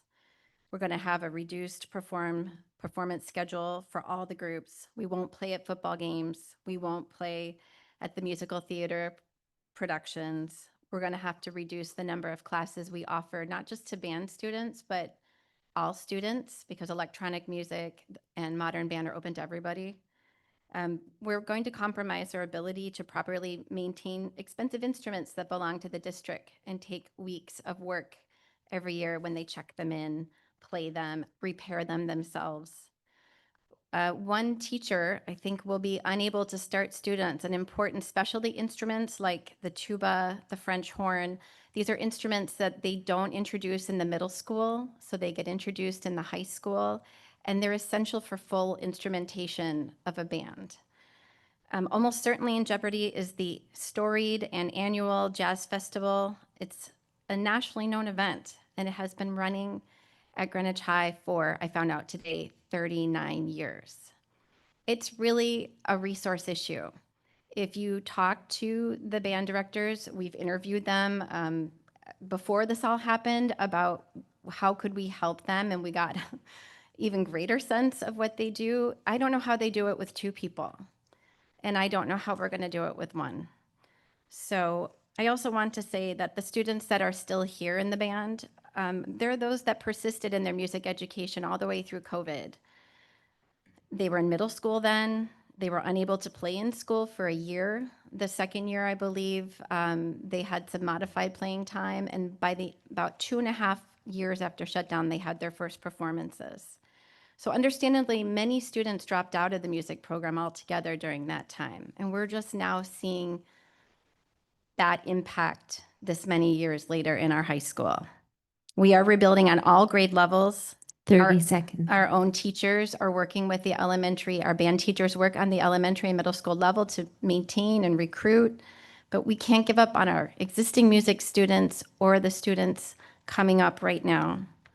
So we're asking the board to please find a way to restore resources for our band. We need more than 1 full-time teacher. We need more than 1.2, as I think is currently proposed. We don't want to burn out that 1 full-time teacher that we, I guess, have left. Thank you. Thank you.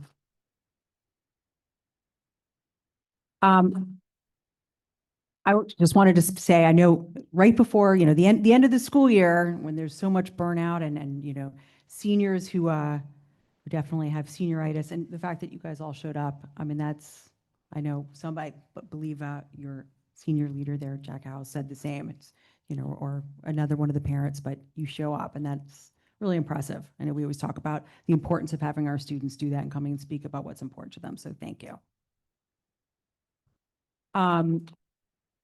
And with that, we're turning to our monthly reports, and I will hand this over to Dr. Jones for the superintendent's report. I would just want to reference a couple of items this week. Obviously, graduation is next Tuesday, so I'm really looking forward to that. That's my favorite, I think, event of the year.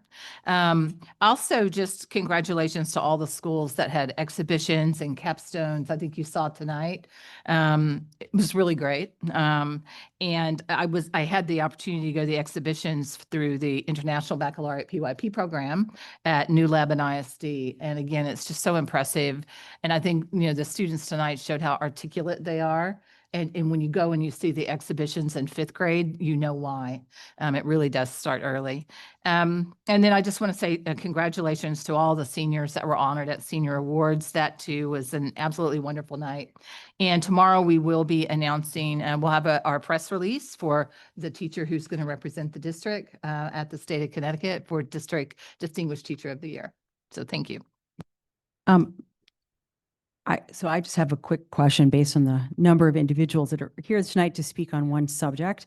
So I just wanted to confirm, I know a couple of them, there were discussions about with the reduction in hours about canceling one of the new band programs or classes or not being able to host both the jazz lab and in the ensemble.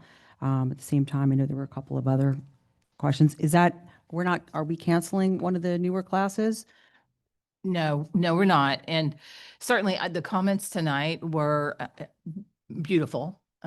It's obvious that, he means so much to the students, and certainly I'll go back tomorrow and continue to reflect. I think, what we're doing is really what we're asked to do as a school district, not only by the BET, but to be responsible on when we look at schedules. So what happens is the schedule at the high school is built by the student requests, and they go in and look at the student requests, and it's not just this department, it's every department. And if you remember back last year, it was English teachers that were standing before us and students advocating for their English teachers.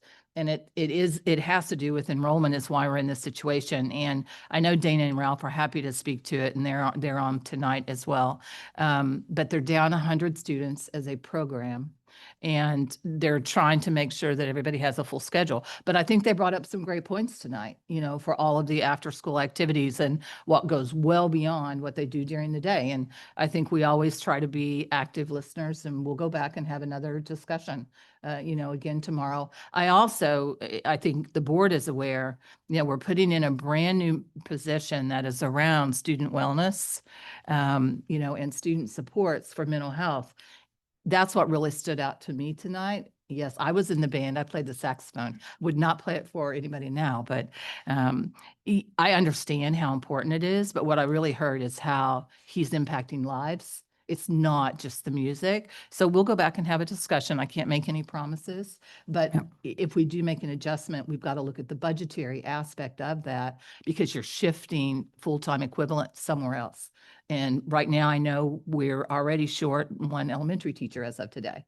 Could that be 3 teachers by the summer? You just don't know. And those are the things we're dealing with. And as you know, it's been a rough budget season. I just wanted to say thank you for going back to the table to take a look at it. The board, just so for all the students that are sitting there, the board itself, we are not involved in human resources, HR discussions when it comes to staffing, but we will be getting to our board goals document tonight for 25-26, and one of them is to prioritize student resources necessary to support physical, mental, social, and emotional health and safety of students. And we consistently talk about the importance of having an adult in the building that students connect to. That's one of the most important things for a student to succeed, in a school.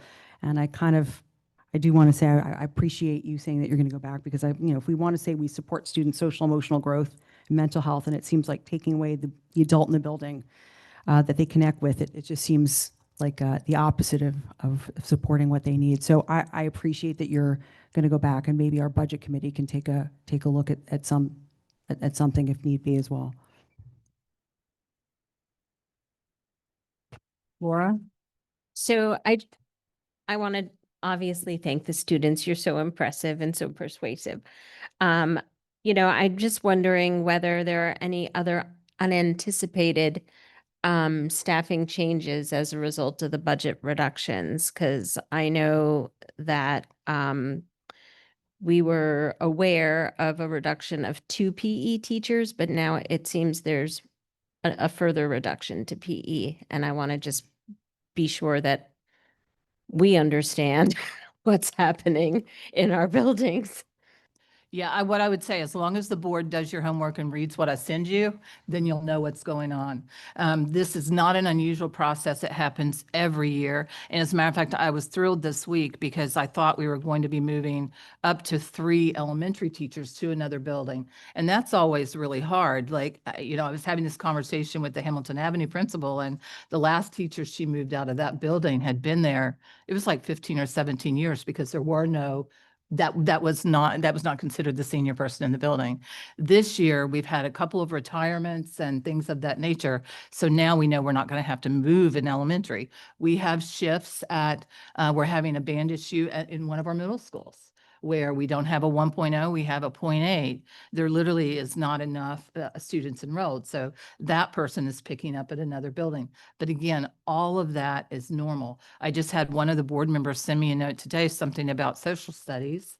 And I don't even know about that shift, but it would not be unusual if they're looking and by student enrollment, they need 6 sections and they only had 4, but it went down somewhere else. And that is normal, and especially in a high school our size, you really feel it. I was more talking about a middle school level. I mean, I think that this whole budget situation has just wrought such chaos that I want to be sensitive to the people who do write into us and who contact us. Mike? Yeah, I'm gonna be cognizant of what's on and not is on the agenda here. Just to follow up, because let me echo everybody's comments about following up on this and reconsidering. Do we know, or is this one of the things you need to look into when it comes to the pep band and the 39-year running jazz festival and things, the future of that? Is that something is that something we can speak to tonight, or is that something that in going back we have to look at? I know the last conversation I had was the day before yesterday, and that was with Mr. Mayo, Ms. Talata, head of the music department. We're not expecting any changes, but again, they make good points tonight. It's always harder to run major events with 4 people than 5. I mean, that's just the reality. So, and I know like some of the things like Modern Band is running, and Modern Band's actually having a little bit more of an impact on the schedule because it runs kind of like, I know the board's familiar with 0 hour. So it's like so many times per cycle in the morning, but right before school, but you have students, and I think the number, and Dana could correct me, it was up to almost 60, were requesting this new course, which is impacting things like the electronic music entry course. But again, they continue to work on the master schedules all summer long. It's okay if you don't have this information at your fingertips, but I'm assuming, what do we have? We have 2 band directors, choir and music and orchestra. And I would let actually Dana or Ralph, if one of you want to be, or can you elevate them, please, Mike? Because Dana builds the master schedule, so she can speak to that way better than I can.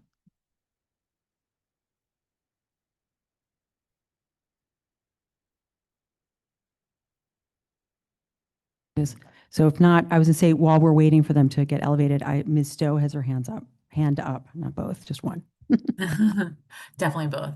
It's so hard being online. I haven't done this before. You can't just burst out and talk.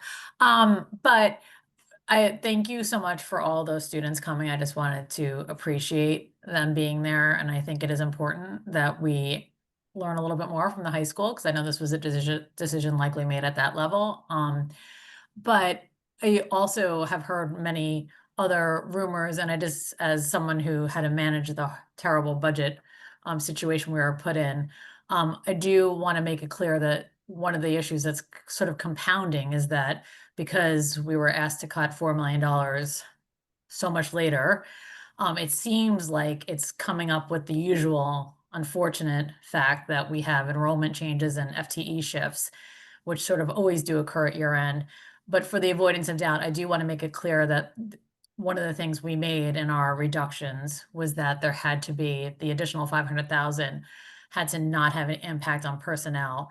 And I know there were some questions around that. And I do want to be clear because that actually was very laid out and we had to do it in the town budget. So you should know that that actually did go in the 2 line items that we requested as part of our board suggested vote, which was reducing outplacements and the substitute budget. So it's distinctive from this music department issue, and I just want to make that clear. At the same time, I do think we need to understand a little bit more about this particular decision. Thank you. And I was just going to say to those that are listening, to add on to Kathleen, typically we don't have budget discussions like we did so late in the year. Don't have to make such decisions and so late that there's the budget reductions are being conflated with some natural attrition and changes in staffing that happen every single year, where staff gets moved from one position to another, or there's a reduction in hours and so forth. So it just seems much more highlighted this year for many due to the fact that we've been talking about it for so long. So I do want to say that this stuff does happen every year, and it's not all just due to budget reduction. So it's just important to know that, to note that. Oh, and I believe Ralph is there with his hand up. No, I don't have my hand up, Karen, but I'm here. Okay, well, we have voluntold you. we're asking for your input here. Okay, can we go back to the initial question? Because of course. So Ralph, could you just clarify for us the staffing, if you can, the staffing of the music department, as far as like orchestra, choir, band, like what it is now and what it's going to, or enrollment numbers, or anything else that you might have around that? yeah, I can do the staffing, what it is now and what it will be, and Dana can give you the enrollment numbers because I believe she's on as well. But right now we have five full-time music teachers, and we are moving to 4.2 music teachers for next year. And how are they split up? Well, each teacher is given sections, and I really can't get into their sections yet. I mean, we just put that information into Aspen today, and I don't think some of the teachers even know what they're going to be teaching next year. So I can't get into that right now. But if we're worried about the jazz festival, that's something that Jason Polis has been working on for the last, I would say, 5 years. So I wouldn't worry about, and I believe, and don't quote me here, the pep band, I believe, is a Schedule C position. Anyone can apply, any GEA member can apply for that position. Dana, Dana, do you have numbers for us? Yeah, can you hear me? Because I'm having We can hear you. Okay. So I just want to reiterate what Dr. Jones said, is that whenever we're looking at the sections that we're going to be running, we always look at student requests. And when you compare last year's numbers to this year's numbers, we had roughly 100 less requests total among the entire music department. So when sitting down with the head of the music department and the teacher leader, the LF for the music department, weeks ago, we're looking at it, and we do our best to make sure that we're honoring all student requests. So one thing I know that we're not running, because we only had 5 students interested in it, is AP Music Theory. And what Dr. Jones has told us that she will support is, just like we've done for Latin in the past, is we will allow those 5 students to do something online. So they'll still be able to take it, but having 5 students in one class just is not efficient. In looking at all of the elective classes, I will say there's enough sections so that every single student that wanted one of the elective music classes will be able to take it. There will be enough teachers with the 4.2 that we shared to teach all those classes. There's also enough teachers to teach all of the ensembles that we have had. So the enrollment does drive the sections. What Mr. Mayo said is that we haven't shared with the department yet what the actual distribution of those classes looks like. And that is something that we are working together with Jim Antonacci, the head of the music department, and Bethany Fiscaldo, who is our current learning facilitator. So we are taking into consideration the strengths of all of those music teachers, what they're interested in teaching, and what's truly going to be best for our students. Thank you. Did you have any other follow-up questions, Mike? I just want this one. Hi, Dana. So I'm going to be careful. I understand people don't necessarily know their programs yet. So I'm trying to word this carefully. So it's fair to say you're looking at, because music teacher is a little different than the English department, right? Where an English teacher can teach 9, 10, 11, 12, orchestra, choir, band is all a little different. So it's fair to say you're looking at those strengths when you're and the requests in those specific programs when you're thinking through Yes. all that. Absolutely. We would never have somebody teach guitar 1 or guitar 2 who actually doesn't know how to play guitar. So those are decisions that are made by the head of the music department with Bethany Fiscaldo, our learning facilitator, because they know the strength of all those teachers. My role is just to make sure that we're offering the sections that support what the students are asking. Sorry, this is a board that we can't take comments from the audience. So then what I heard tonight from Dr. Jones is everybody's going to go back and take another look to make sure that we're not shortchanging student opportunities, because I know one of the things that all of us during the whole budget discussion talked about, none of us voted for anything that reduced actual student opportunity. So that's something we're going to look at. Okay. Okay. I Did don't you know have the about that. question? I don't think that's what we voted. Reducing any music opportunities. No, we didn't vote for reducing music opportunities, but I'm speaking out of turn. Okay, does anybody else have a question for Dr. Jones on her update? No? Okay. So thank you for listening to our impassioned audience and going back to the table to take a look. And I will thank Ralph and Dana for that as well. So next up is reports of officers, committees, and liaisons. I see. No, you have another question. Yeah. Okay. I would like to also go back and look at reductions we made to several things. So any way that we can reduce the impact to the students would be great. And I have a few suggestions. I would love to do that. I even went home and looked at for change in my sofa cushions, but I don't know if I found that much.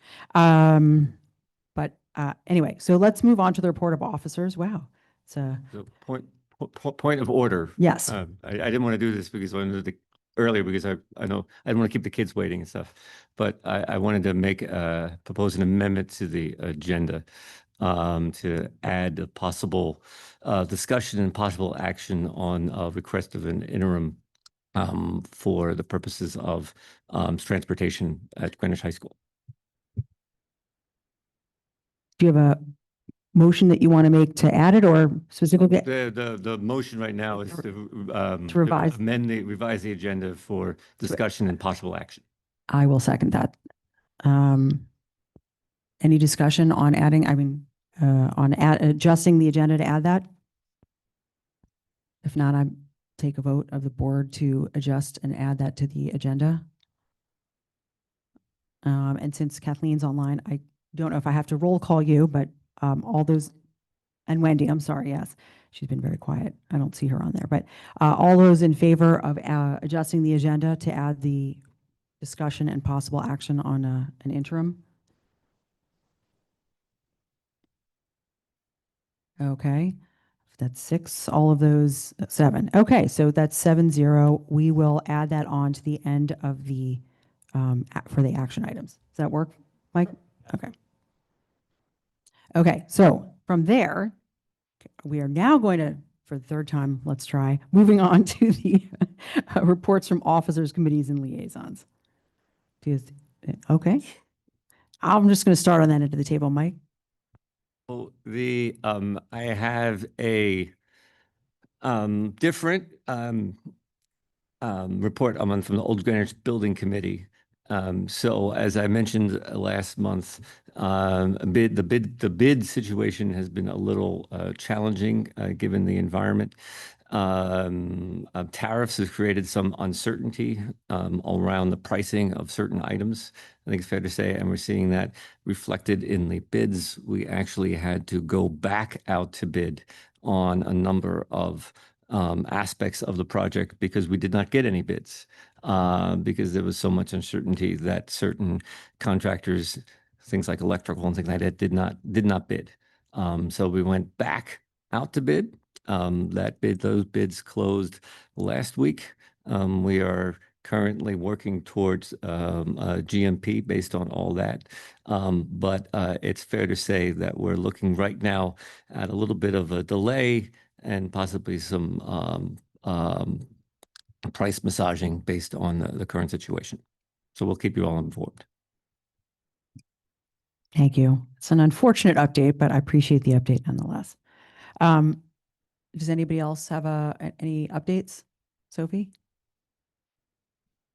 The pool feasibility committee continues to meet and it's been very productive, I would say. We're working well. There's been really strong turnout from the community giving their feedback as well. I think there's one more community meeting. Is that right, Tony? I'm not sure. Okay. So I don't have the date in front of me, sorry. But yes, there's going to be at least one more meeting. So anyone who's interested should look online because it will be posted. Thanks. Are there any others? No, Kathleen? Wendy? No? Okay. I will add one just that Sophie and I are both on the Havemeyer committee for reimagining. We just had our public listening meeting last night. We had quite a few members come out and share their thoughts on the proposal that was out there. And for those, I mean, I know we haven't presented yet to the Board of Selectmen, but wanted to just thank everybody for coming out and sharing their views and thoughts on those. And I assume that we'll move forward once it goes towards the Board of Selectmen. And I don't know, we don't know exactly what the next steps will be, but obviously it's something that once the community sort of has that discussion, and I guess the Board of Selectmen have their discussion, certainly if it comes to a point, it will come to the board for any sort of discussion as well. And so we'll keep the board appraised as well, because we have to vote to figure out what we would like to do as well. Yeah, Sophie, you want to add on? I was just going to say, right, no official action has been taken and nothing is scheduled to happen at this time. So just for the public, because I think there was a little bit of confusion. So just to clarify that. Yeah, yes, exactly. No decisions have been made. There's been this was just a look at 6 of the RFPs and the one that we felt best, the committee felt best suited the questions at hand. So I think that's it. Does anybody else have any committee updates? No, liaisons, nothing? Okay. So from there, I guess we can move on to our information items, GHS exam, grading, and general knowledge department guidelines. Ms. Stowe, I know that you are online and this was something that you were leading. Are you comfortable leading it from afar, or would you like someone else to help? Well, I'll just open with, and then I think I'll turn over to Dr. Jones because this was a lot more than I asked for, actually. So that's great. I think this might have been a bunch of questions from many of us. I think I started off with just asking about weighting as it related to APs and honors, which actually seemed like a pretty good question given what I forget her first name, but Miss McCursey, yes, just raised. And so it's actually top of everyone's mind, right? When you add an honors class and there's an AP class. So I'm happy that that was one of the questions. I think that perhaps out of our budget discussions around the house structure, some of these questions then were asked about each house. And it's actually really interesting to see how unique each house is and like their approach. And so this level of detail is great. I think that it's a lot to digest. So maybe I'll ask Dr. Jones to take it from here, but I suspect it's something that we'll have to get, a bigger group of people involved in perhaps over the summer to learn more. Some teachers obviously should be involved in the process. And so I'll just hand it back to you guys, but thank you for whomever pulled all this information together. There's a lot of good detail in here, that's for sure. Of course, yeah. Take it away. Yes, I do want to thank our House administrators and Sean Hoyt with science. This is a combination from all of you, things that I've heard because most of you actually have high schoolers. And these are all where you've asked questions, why do we do X, Y, Z, or is it consistent? It doesn't seem to be consistent from one department to another. So I sent them, it was actually 14 questions when they got it, but we consolidated one. And it really is, it's good to see because the questions that you've been asking are really around, do we have a systemic approach at the high school to things like exams? If you're taking an AP exam, do you also have to take final? And if you go through this and you look at it, you will see we are not consistent at all. And I'm not saying that's good, bad, ugly. It's a discussion. Should we be more consistent? From department to department. So I agree with you, Kathleen, that there's a lot of information, and I think it's really getting a working group together to start, the bigger discussion when people have an opportunity to really dig in and look at this, because I know all of you have been so busy. We just finished the budget. I'm sure you didn't take this home and really have the time to study it. But there's a lot of good information for us to talk about. I was going to jump in and just say one thing also. I mean, I know we didn't really get into some of the discussions that we had been talking about, which was, guidance and how we support our students socially, emotionally, mentally, which we were just talking about a little earlier today in today's meeting, as well as their college prep and so forth. But I will note that when, I don't remember which paper it was, but when Niche, I never pronounce it right, ranked Greenwich High School as number 4 in the state of the public high schools, it pointed out purposely, I mean, it highlighted the guidance that we have and support for, college applications and so forth. So I thought that was kind of a nice little bonus, but it doesn't mean we can't do things better. Number 4, we could move up to number 1. And it looked like Sophie had comments and/or questions.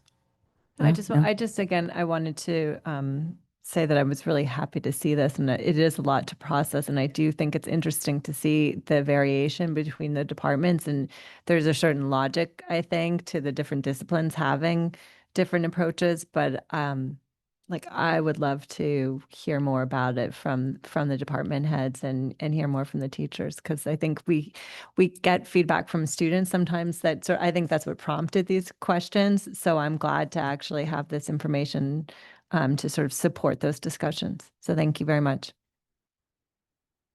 Anyone else with a question, comment? Mike? So we well, I don't know when we got this, but it wasn't I didn't get enough time to digest it fully. But the one thing that I know, I appreciate that it's source for further conversation this fall. And I know it when we get to board goals, it's something we did. You'll see the high school on there, something for us to talk about.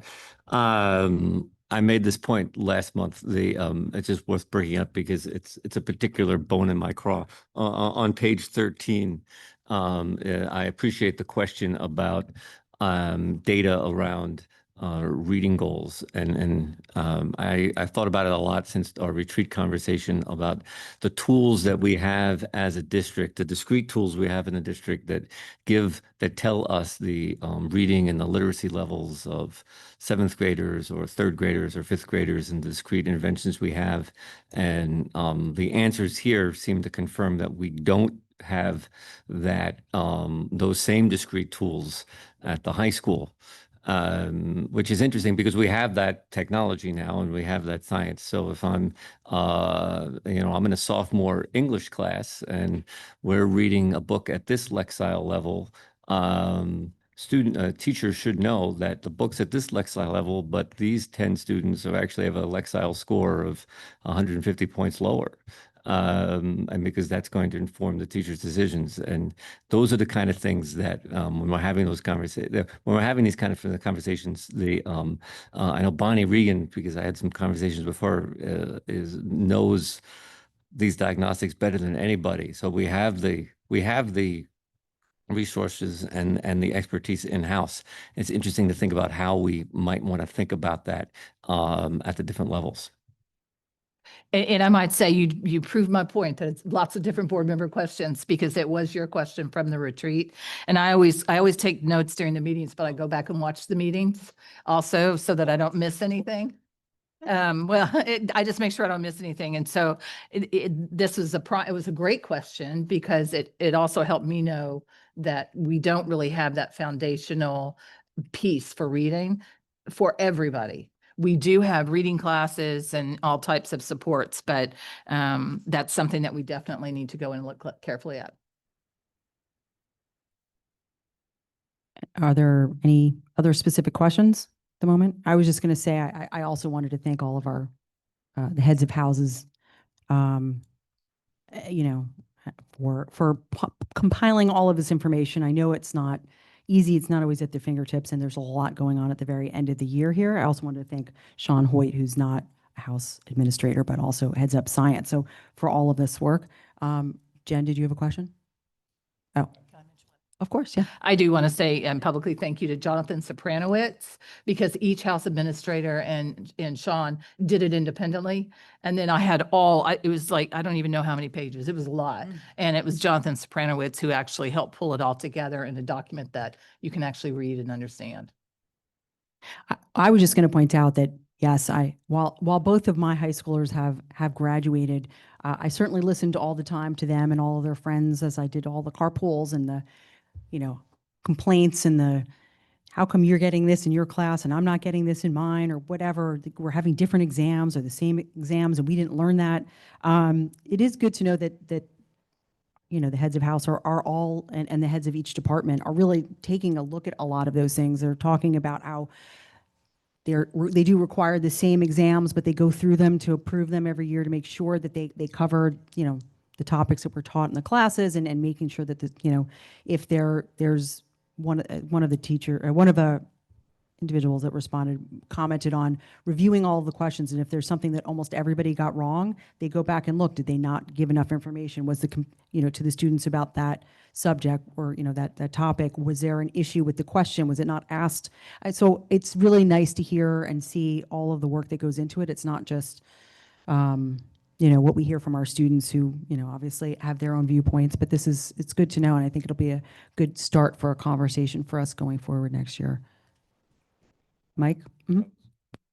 That was the other thing. I won't belabor the point, but I do find it curious that in some courses of the same name and level, the final exams are not the same.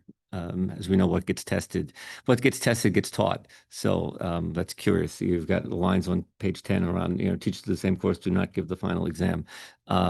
That's something that sounds like an area for discussion. And can I just add one thing too? Yep, of course. Okay. And going back to my original question, when we are going through this, perhaps in the summer when we come up with a task force, I think it would be good to just get comparables again from other high schools on what they do in terms of weighting as it relates to AP versus honors versus your other course levels. Because I'm just interested. Again, I think colleges kind of do their own system of weighting anyway, but we should at least try to see what our comparables are doing, just to be consistent. Yes, just wait till you get to the board goals. We mention it in there too. Okay, good. But yeah, I think we should come up with, we'll be obviously working in the summer, and so perhaps because if this is something we're looking to improve on or make any modifications, we'd want to start off the year doing so, right? So there's some clarity. So. Sounds good. Any other comments, questions? No, but this is a good leaping off point. So when we'll leap from the high school over to summer school, which is coming up, Dr. Jones, I'll give you a moment to finish your note to yourself. So running summer school, we have Amy Farnham, who's doing ESY for us, and Dan Silkman for K-5. and they're the supervisors. They've been really hard at work. We are, and partly because of the budget and number of reasons, probably a little bit farther behind. One of you asked me about that. They're working on making sure everybody knows who's getting hired for summer school. In elementary, and we'll see where we actually end up, who shows up and really signs up solid. But we are seeing a shift from the regular grade level to more tutoring, which we've seen over the last couple of years, where parents are choosing to come twice a week for power tutoring instead of every day.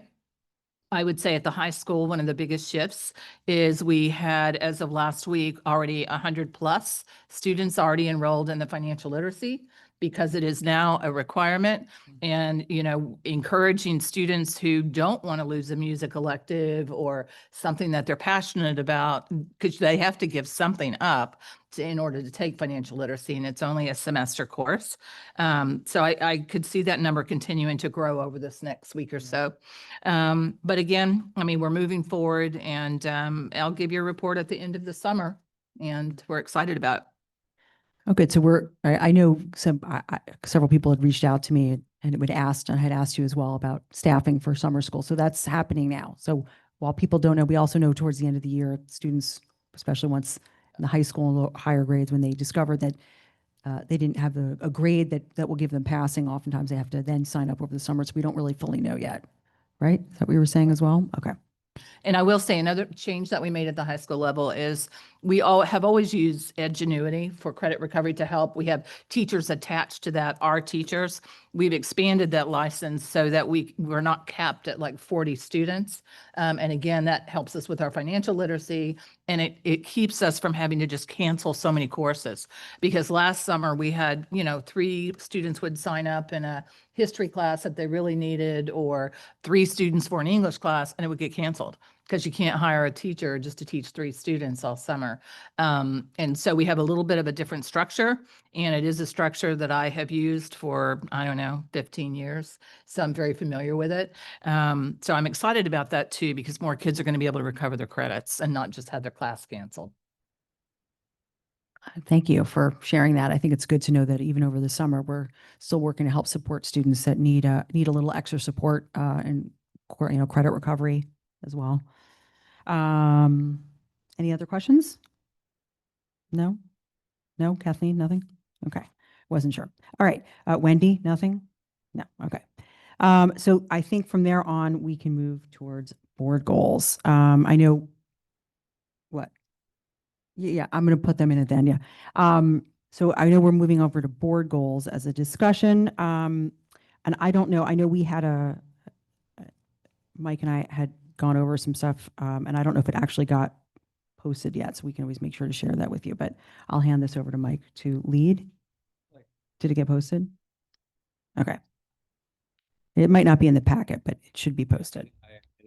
I don't believe it made the packet, but it is. Yeah, okay. It is on board docs and Yeah, online. if you haven't, yeah, so I don't know if you can share the screen, Mike, and if for board members, if you hadn't seen it because it was updated today, you can feel free to log on there.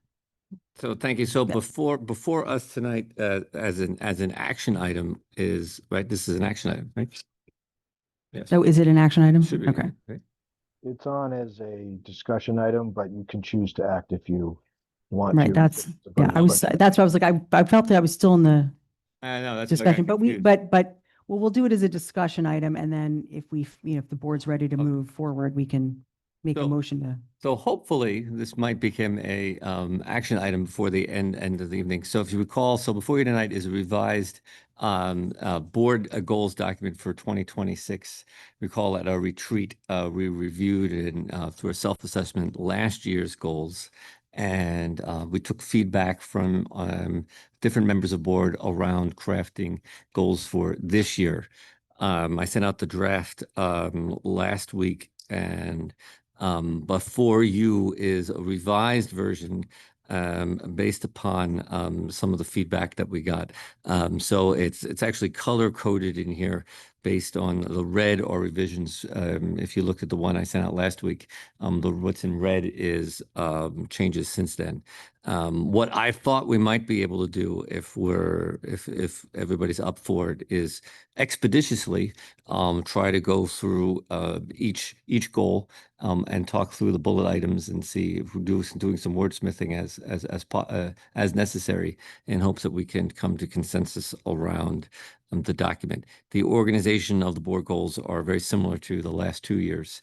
All that's really changed for the most part is we will do this by.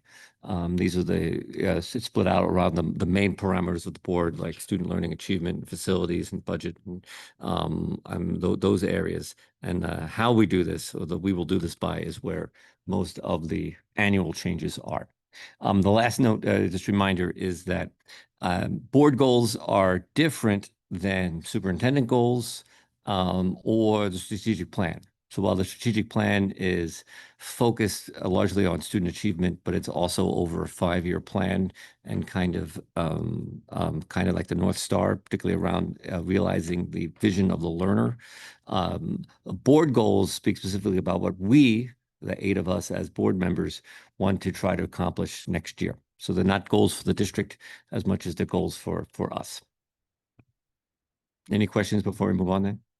After that preamble, it was longer. Well, I was just going to point out, I know, most of the stuff that has been adjusted here based on comments that we had heard during board meetings are little nits. Like we took one of the goals that we thought was still pertinent and then just added a little something more to it, or and adjusted it, like I said, based on discussions and comments that all board members had made during meetings across the year.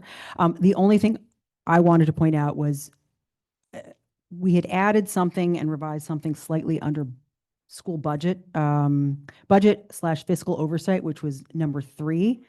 Yeah, no, I just want to make sure if people are looking that they see that's not highlighted in red. We will do this by. It was, I put it, I just changed it quickly to italics as opposed to red, because there weren't any changes made to what you had sent out, but I thought if we highlighted it within italicized, it would give us an opportunity to note that we need to discuss that one area.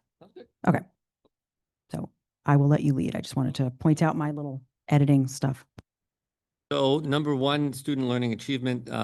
We did change this language, so we're committed to focusing board meeting presentations and conversations on work that forwards the goals of the strategic plan. That we will do this by. The first bullet is unchanged from last year's goals. Evaluate board presentations according to the metrics of the strategic plan. The second bullet is new. Class size at all grade levels, staffing models, and change to school start time, and what impact they might have on academic achievement and growth. That came out of conversations that we had last meeting. And then the last bullet is new, but around specifically about GHS.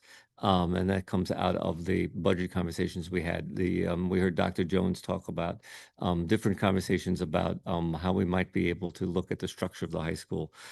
So this is not committing to anything other than committing to us talking about that structure. I was just going to note that the second bullet point, while it looks like it's new, it's pretty much the same. It's just reworded slightly so that we could add the changes to school start time and the impact all of those things would have on student achievement and growth, which is in line with our strategic plan goals. Right? So, Any changes, thoughts, comments? So we're okay with number 1. Number 2 is student support, health, and safety. We're committed to supporting the district understanding of the social emotional health of our students and the effectiveness of current initiatives to support it. We will do this by. The first bullet is continuing to support community conversation around screen time, cell phone use, and other stressors, some of which are highlighted in the Greenwich Together survey results. That is a slightly reworded version of the bullet from last year, which obviously we started those conversations. And then the second one is monitoring changes to the high school schedule, particularly as it may relate to start time, flex block, and/or morning and after school supports. We did have this bullet in there actually last year when we were looking at changes to flex time. We changed that bullet now to also consider start time, because obviously that might be an issue. Yeah, I don't know. I know I didn't revise the term flex block because I know that the 15-minute window at the beginning was called, I didn't know what the official term was, so I just left it as flex. I'm sure I just left it as what it was. If we have to just update the naming of it, and I know since if we are adjusting school start time earlier there, we wanted to make sure the after-school supports were there, so we just added that. As I know that was a discussion item for a lot of the board members, was after-school support as well. Anything with number 2? Yeah, can I add one thing? Sure. Potentially?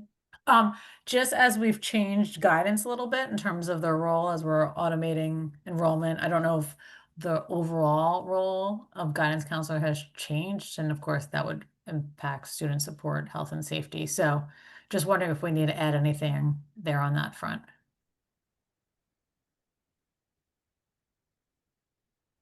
Can you, I'm trying to absorb what you said, because you said the role of guidance. So just guidance counselors or anything, I'm just throwing it out there. I have no idea. Perhaps it's not a board goal, but I know that we've changed, right? Guidance is my understanding a little bit, at least in terms of now that they're auto enrolling in their master schedule. Has anything else changed in their job description as a result? And how is that impacting? So you mean the role of guidance as to the scheduling of class, like student scheduling, as opposed to having more time now for actual student support? Exactly. Something along those lines. Well, I think that would you put that under number 1 for evaluating the administrative structure of the high school? Perhaps it might be too myopic. I'm just throwing it out there if anyone thinks it's something that we need to add. I think you make a good point. Maybe it's evaluating the administrative and support structures of GHS. And that way, if we add that, and then that way that's what I was going to say. Comprehensive. Yeah, that's there what you go. It's probably better. That's actually the number 1, the last bullet of number 1. Yes, you're probably right. Yep.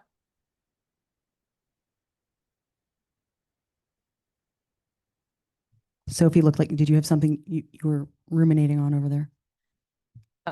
I mean, I think that's worked. The other suggestion I was going to just say is the second bullet when it says, and after school supports, including guidance. Could be another option, but I don't know. I think I like your solution better, putting it above. Okay. Do you have it in Word? Okay, yeah. Perfect. Okay, so then we could just update that. Okay.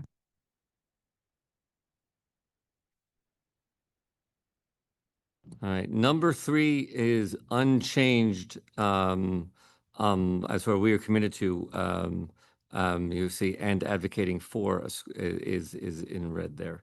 So that's the only tweak. And then we will do this by our 2 bullets. The first bullet is I think it's similarly worded to, I think it's exactly worded to how that bullet was last year, with the exception of fiscal year 27. And then the second bullet is new, referencing that obviously we're in a negotiation here with the GEA.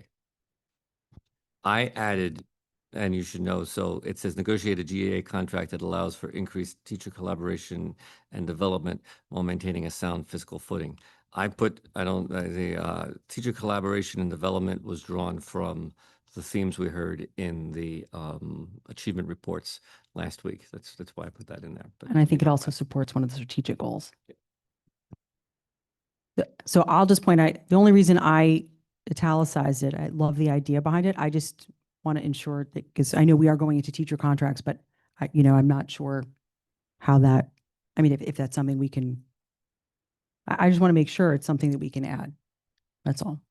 Or have at least a discussion, because it's a new bullet point. I mean, to me, these are just goals. So we're not tying ourselves contractually to anything here.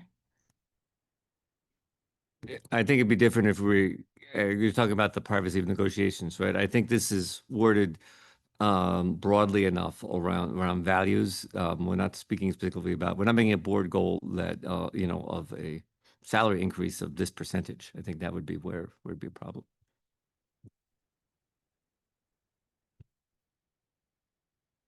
Anyone comments? No? Okay, I continue. Oh, facilities. We're committed to creating and maintaining structurally sound, technically savvy, optimal facilities that meet the needs of our students and staff on a long-term basis. The first bullet is only changed in that we removed the high school project. So we've got lots of building committees, but the high school project, as we know, is done. So that is gone, and the Riverside project is included. The second bullet is one is a new bullet, and one, I think this was Sophie's point at the last meeting, compiling best practices from successful building committees and support the transfer of learning from one project to the next, which makes a lot of sense. We constantly are trying to reinvent the wheel when it comes to capital projects, and we don't need to. There's lots of expertise in town. And then the third is a new bullet related to the Havermeyer project, interfacing with the community and other parts of town government to build consensus around the future of the Havermeyer building.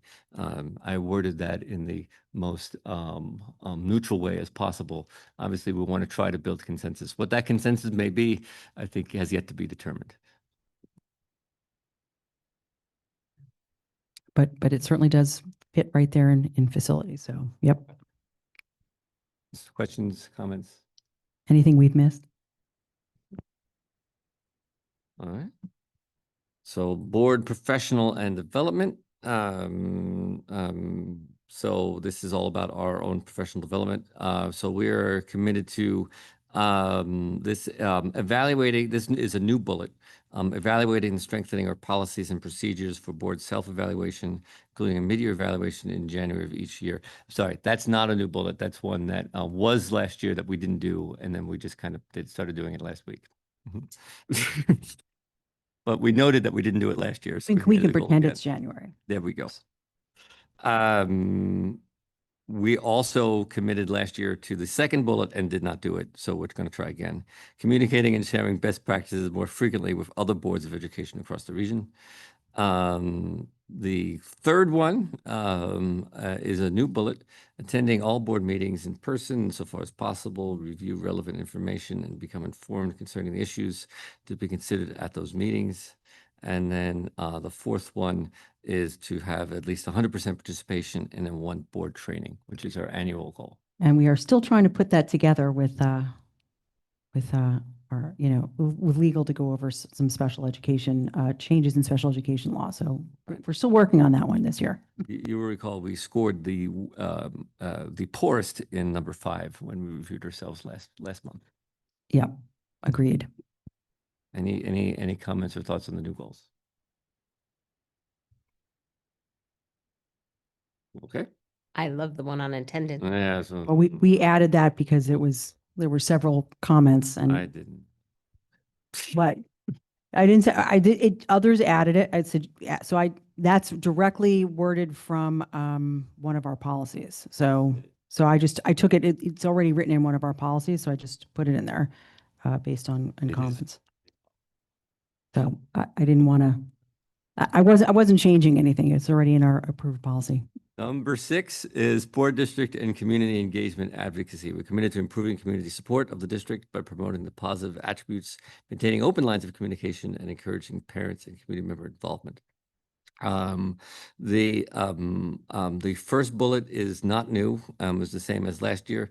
Supporting the onboarding. Oh no, I take that back. This is a new bullet because it's an election year.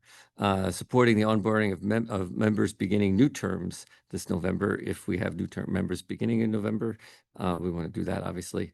And then this is also something that the second bullet is something we've started to talk about in the policy committee, in identifying and enshrining in board policy best practices for the board to implement, i.e. the mid-year review of board goals, certain academic updates, evaluations, and et cetera.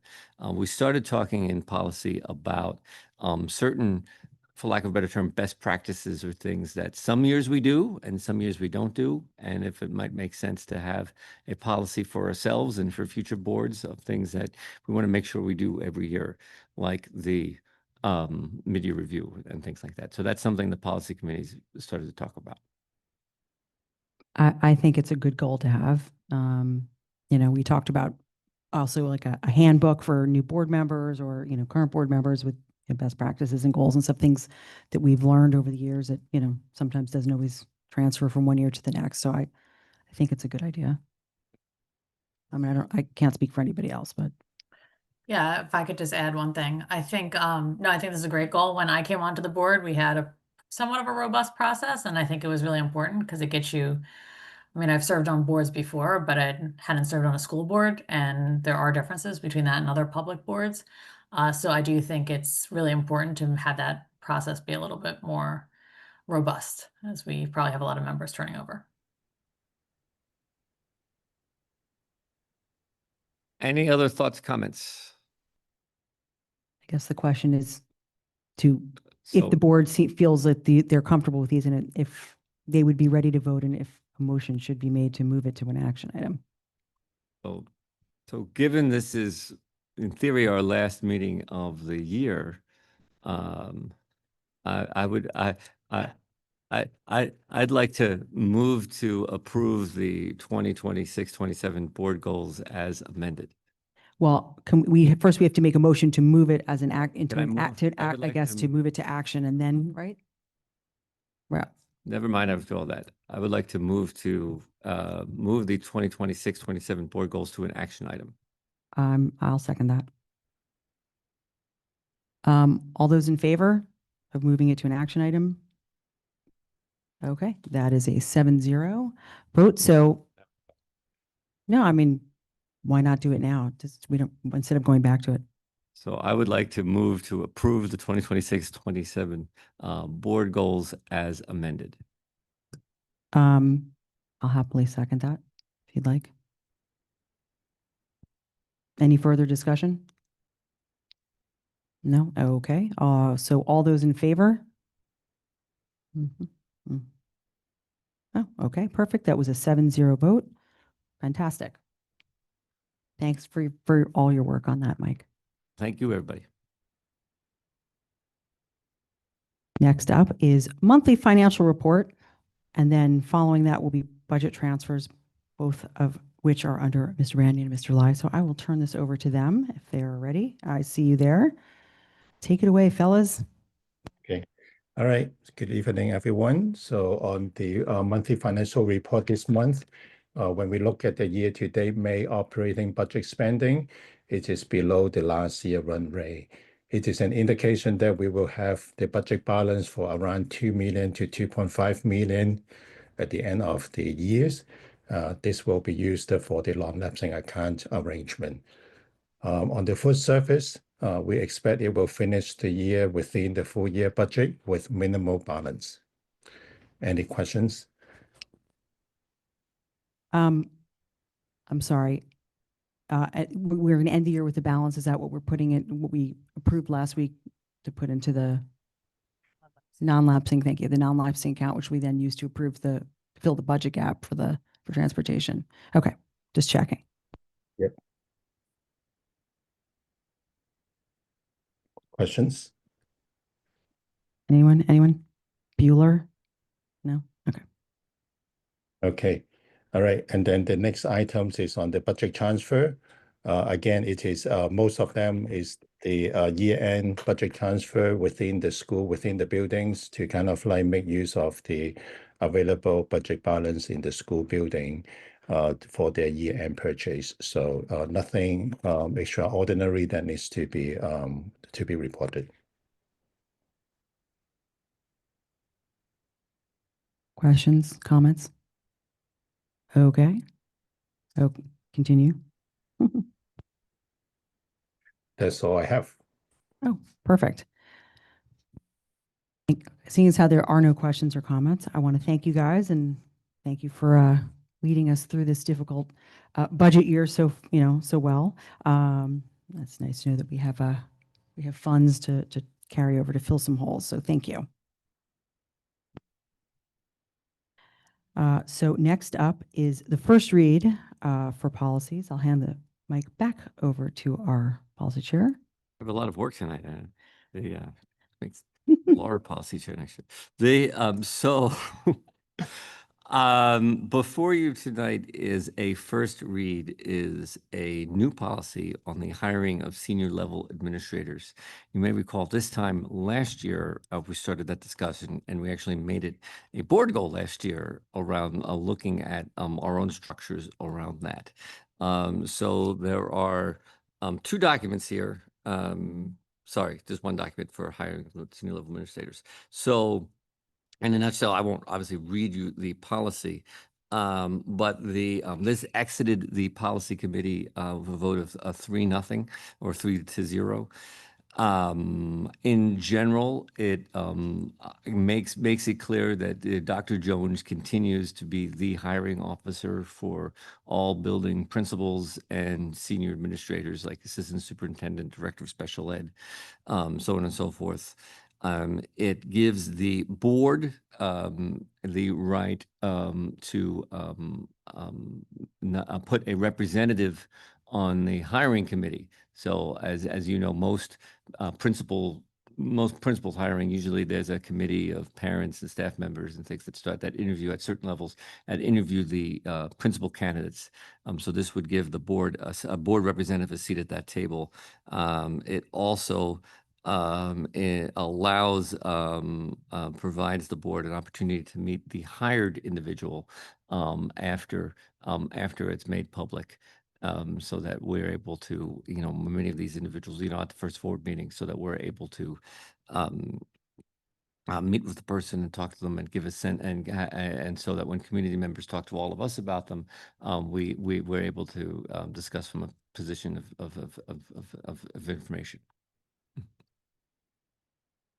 We're happy to answer any questions or comments, or I don't know if Sophie or Karen, who also sit on the policy, want to add anything, if I missed anything. No, I just to say we had a in-depth discussion over more than 1 or 2 meetings on this policy, and felt that as certain cabinet levels have hiring committees that include sometimes parents or members of the PTA, that if they are in there, that there should also be the opportunity to have a board member to help serve, to support the decisions that are being made in there, and that's a lot of where this came from. So I appreciate all the work that was put in, and the policy committee, like I said, had some very robust discussions.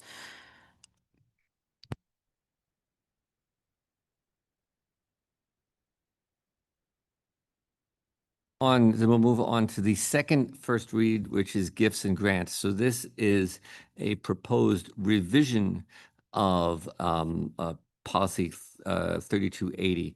There was an existing gifts and grants policy, and that is the final page of this document. So you have that as reference. So page 4 is the original policy, and page 3 is the revised policy. In addition to the stirring words about the policy and commentary by the president of PTAC, the other about paragraphs 1 and 2, the other note here is that this eliminates the current gift cap at the on accepting individual donations. This was a more controversial policy. It was not a unanimous decision. It came out of the policy committee, 2 in favor, 1 opposed. So that's also important to note for purposes of discussion. I was the one opposed. So I'll just give a little overview of the flavor of why I love the idea, and the behind this of making sure that it is more that we're allowing for more opportunity for people who want to give to the schools to be able to give to them, and to help support the incredible work that's being done, not just by our PTAs, but other partners in town as well as individuals. And I think that that's really important, because we do enjoy, the connections that we have with people in the district and community who want to be able to support our students. The reason that I was concerned was in the reduction of having or removing the gift cap, only the fact that being involved for so many years as, you know, on PTA Council, the discussion of gift cap would come up every single year.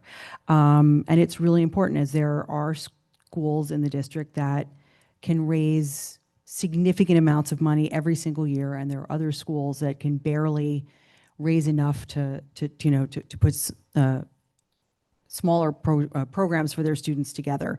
And, you know, we want to make sure that it's equitable across the district in ways that, you know, our parents and our community can support those students in the schools. You don't want to have one school that can put on a production every single week or bring in, you know, speakers every single week for their students. And I don't want to deny those students that opportunity, but it's also difficult for the students in schools where they can't raise those types of funds when they don't have those opportunities. It's just about making sure that there's balance. The only other question, and so that was to me a discussion item for the board.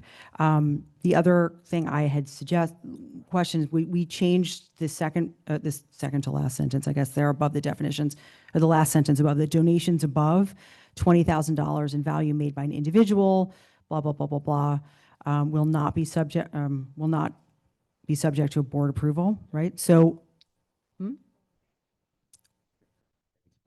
right, so donations above 20,000, I'm sorry, will be subject to board approval. It used to be donations above 5,000, and I thought 20,000 seemed like a lot to not to have to come to the board, even if it's just to make publicly acknowledge somebody who's being so generous, should they want to. I thought, you know, I know that 20,000 was what I think was in line with town, right? The town's gift policy.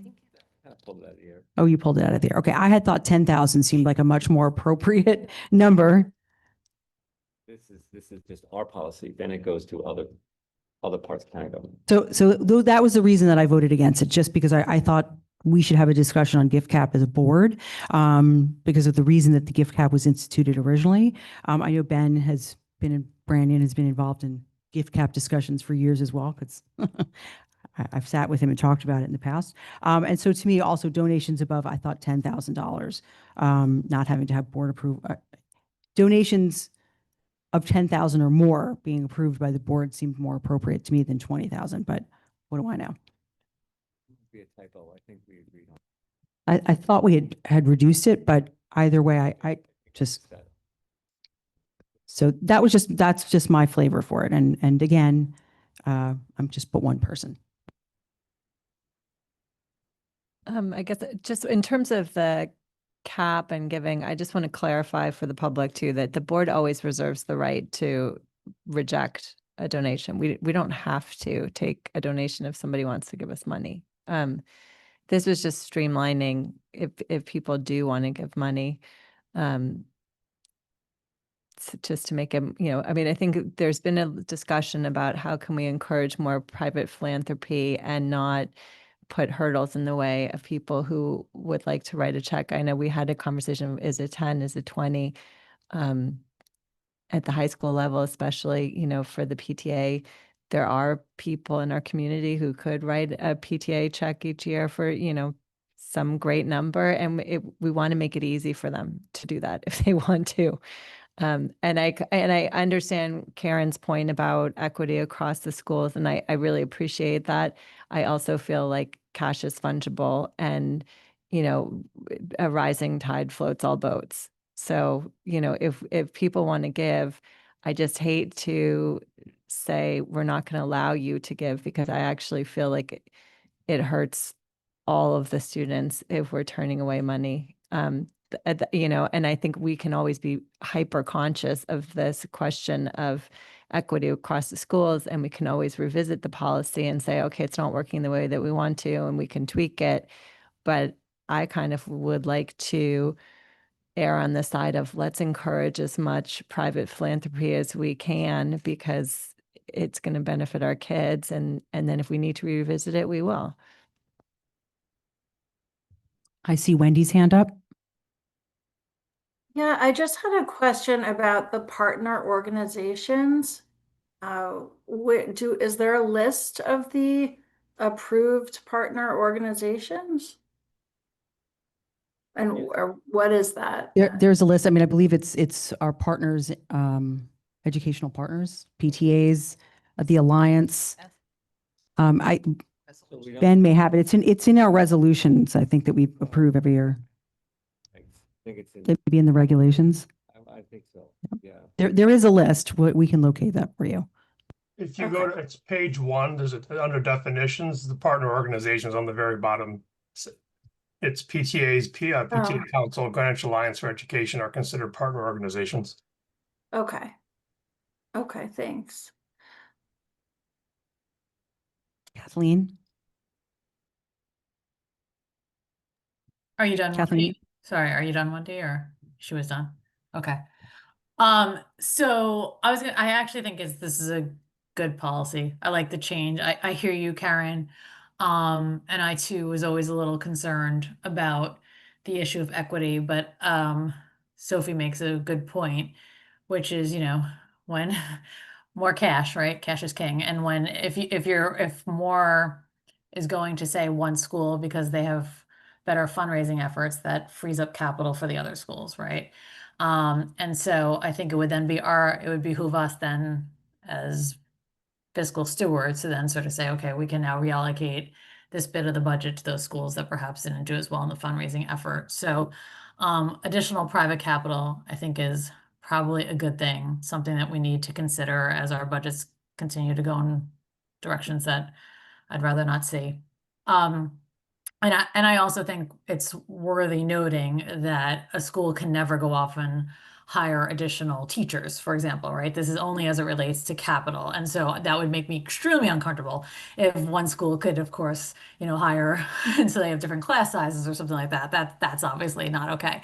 And so I think the issue of equity is addressed because it is really on the capital side of things. And therefore, we could sort of write it if we felt like it was somehow becoming out of control in terms of one school versus another. So just so you know, that the gift cap is not just on capital, it's what a PTA can donate back towards the school every year. And so for the capital items, obviously, we've always had something here at the board where if it's going to be above the gift cap, it comes to the board. And usually, I don't think the board has ever turned down anything for capital.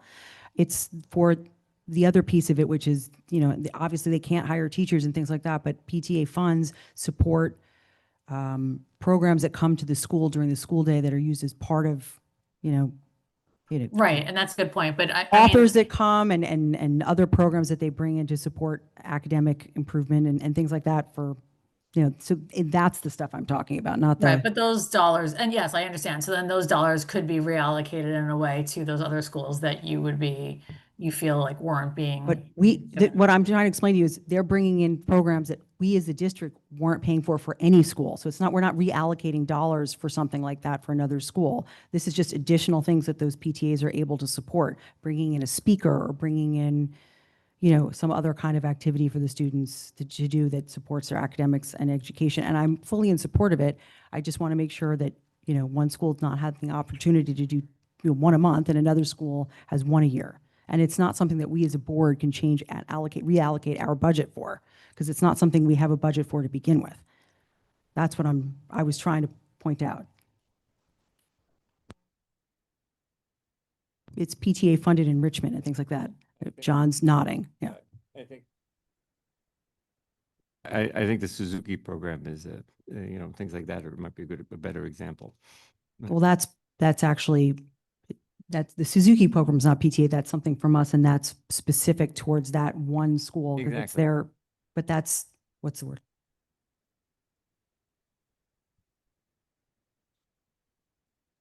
No, the Suzuki program was an outcropping of the school's. Magnet? Yes, the magnet program. Thank you. That's right. We were able to allocate funds there while the other enrichment is elsewhere. I mean, I can tell you. Because it's a specific school with a specific. Well, I can tell you. I see Wendy's hand up also after we're done with this. So I think it's interesting that both sides of the debate are coming at it from an equity perspective and what's going to allow for more equitable opportunities across all elementary schools and all middle schools.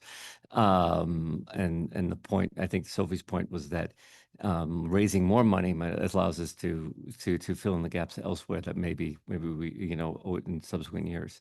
I can tell you that John didn't ask me, but I can tell you that one way that I think PTAC could govern the money, which I think is not in our purview, but I think makes a lot of sense, is a pool approach. So just to, and I don't mean to interrupt it, PTA Council, well, I'm trying to explain to you, they have no ability to hold funds or allocate funds. PTA Council, and it's. I think as the chair, you need to let me finish. Okay, well, I'm just letting you know that their bylaws stipulate that. You interrupted me, you interrupted Kathleen. Every time somebody says you interrupt, you have to let everybody finish their point. I was just You're giving you some facilitator of the factual conversation, information. not That's the fine. debater.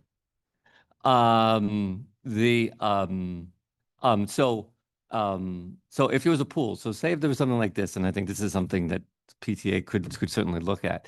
So say in North Miamis, for every $2, for every $3 raised, $2 stays at the elementary school and $1 goes into a pool governed by PTAC.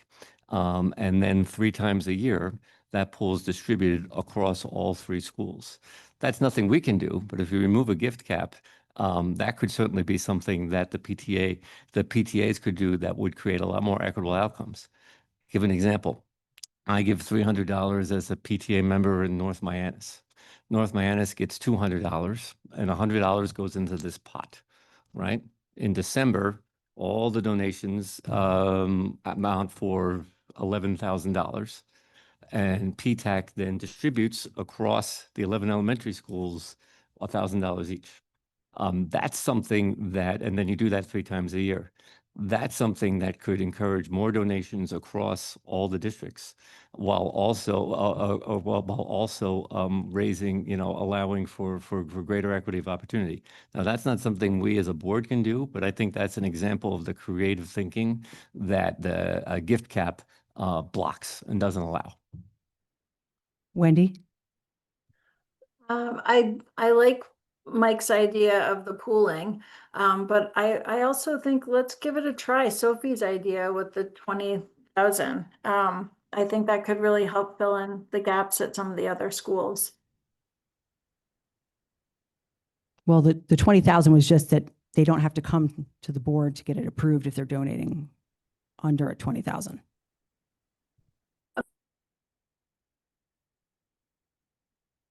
You're muted, Wendy. Sorry, I have to let somebody. Okay, hold on. Okay. Okay, so the 20,000 is just for the donation. That any donation under 20,000 wouldn't have to come to the board for approval. Anything over 20,000 would have to. So. Right. I like that idea. I should note that was a typo on my part. That is meant to be that exited the policy committee at 10,000, not 20,000. So that's important to note. I see Kathleen's hand up. Yeah, I mean, I like both ideas. I mean, I think any movement forward is good movement. So, what is it? Don't let perfection be the enemy of the good, right? So, I like Sophie's approach. I do think that it would just fine to give it a go. Alternatively, MJ, what you're sort of talking about, what is it called in baseball? The luxury tax, right? It's that same concept. And so we could apply that logic as well. And I suspect we could probably manage that. Sorry, Ben, or but so that's probably something we could do as well. I'm fine with either approach. I just think encouraging private philanthropy is probably not a bad thing, something we should start, and 10,000 is perhaps the right number as well for the gift cap. So if you want to make those modifications, I think this isn't to be voted on, but I'm happy to do so now. Well, I was gonna say, I know that this is first read, and I think especially with some of the discussion. I would really welcome the opportunity to not vote on it tonight, to get the input from PTA Council, because it really kind of actually impacts them. And we're trying to put more work, what our change may impact the work that they're doing and the individual PTAs are doing. And it's an unintended consequence. And so I just would like to make sure that we discuss it with the community, that actually it could actually very positively impact as well. I'm not saying it's a negative impact. I'm saying that the PTA Council could, and or PTAs individually, I think they may actually tell us they love the idea and woohoo, and then voila, problem solved. But I don't know, because we haven't. So that's just my suggestion.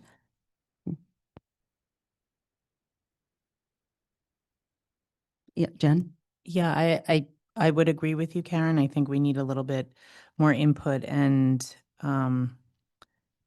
more clarification working, with the PTA, so that there is a general understanding of what can and can't be done and how, funds are moved around. And I would ask to potentially include, or maybe it's somewhere else, I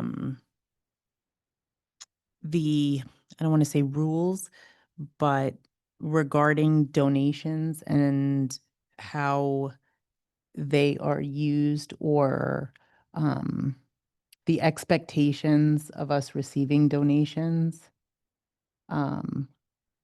I think that maybe, what our rights are as the recipients of those donations, and the rights of those who donate to us for the larger amounts, the 10,000, when it would come to board approval.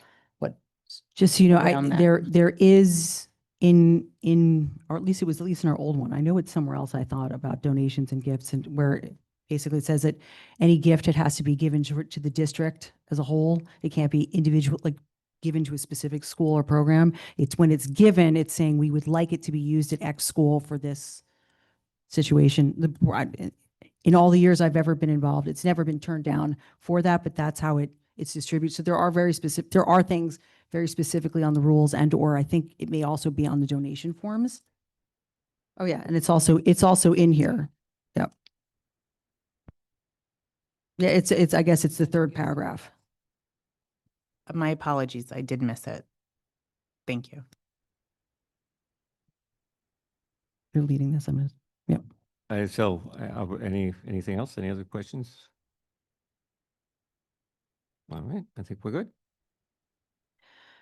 Okay, guess what? It's still you, but now we're in action to approve the policies that we've already reviewed. Now in action items, this is the policy that we reviewed last time around. You need to make a motion to put it on the table. You want me to make it for you? Okay, I will make a motion to approve policy 4118.22-4218.53-6141.3273 as presented. Okay. Now it's open for discussion. This is unchanged from last meeting. That's my executive report. Oh, yes, and as Dr. Jones pointed out, that our fantastic a presenter earlier this evening, Sam, is online to see what we decide on this policy. So thank you, Sam, for being present and being interested. Appreciate it. Is there any discussion, or shall we move? Can we move on to a vote? And I will note, I think Sam made a very good point when considering future iterations of this policy as it continues to develop, particularly around the social, emotional, and ethical development of our students, and how AI might adversely affect that. So I think we all know that while we're probably approving this policy tonight, we will probably be returning to the topic of AI in years to come. So maybe when we go back to one of our board goals, which was memorializing things, this is something we put an asterisk on, that this is a policy that we should be reviewing on a regular basis as technology changes. Maybe, I don't know. Anyway, all right. So it seems, is there any other comments, or if not, we can move to a vote. All right. Comments? No? All right, fine. All those in favor of approving this policy, please raise your hands. Wendy, are you there? Wendy? Ah, perfect. Okay. All right, perfect. That passes 7-0. And next up is to authorize the summer transfers. I will make a motion to put it on the table to authorize the Board of Ed Executive Committee to approve all budget appropriation transfers during a special board meeting, date to be determined. Is there a second? Okay, I'll second. Laura seconded it. Discussion. This is something that we pretty much do every single year when there's a last minute need for something in the budget to be moved from one line item to another, instead of having to convene an entire board meeting for all members to just make that short vote. This is authorizing the executive committee, which is the chair, the vice chair, and the secretary, to make that change. Obviously, it's something we would include and make sure all board members were aware of. But that is what this is done. I know there was discussion about this last year as well. So, Mike? And we get a full report of it in the first public board meeting. Yes, but I would say we would also make sure that the board was aware of it as it was happening. So it wouldn't just be, surprise. Any other questions, comments? Ben, Patrick, do you have anything you wanted to add? No. We're good. Okay, well, if there are no other questions or comments, I'm happy to take a vote. All in favor? Wendy, are you there? Okay. All opposed? All abstain. You're opposed or abstaining? Opposed. Okay. So the motion passes 6-1-0.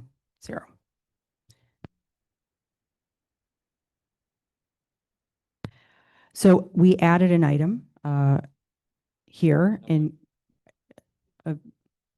the agenda. Before we get to the agenda, this is the agenda plan. Right. So no, we added an item, an action item here from earlier, is a discussion and possible vote on interim. So since Mike, you made the motion, I will let you start the discussion.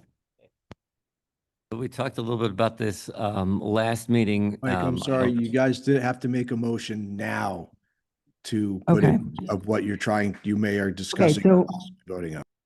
Thank you. Yep. Okay, so I would like to make a motion to request $1.957842 million to the 25-26 operating budget for the purpose of transportation at the high school. I'm sorry, could you repeat that? Sure.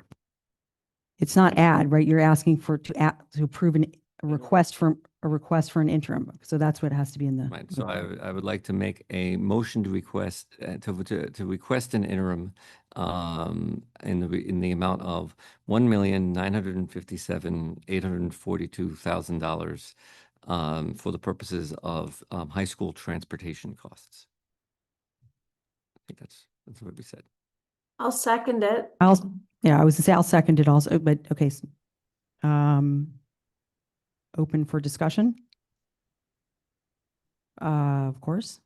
So that is simply the cost last time of the difference, during the budget conversations and I'm happy to talk about other numbers. But that's the number of the cost of the difference between the high school start time, the number between the high school start time, without belaboring the point, because I know we talked about it last meeting. As we know from different op-eds and things like that, the members of the BET have voiced interest in putting that amount of money back into the budget for the possibility, and I stress possibility, of readdressing the issue of start time at the high school. I will comment that that is far from certain, as we all know about the challenges of bus contracts and bus hiring and the like, particularly at this late date. That said, I would say that the first step in any of that kind of addressing of anything around start time is us making this request.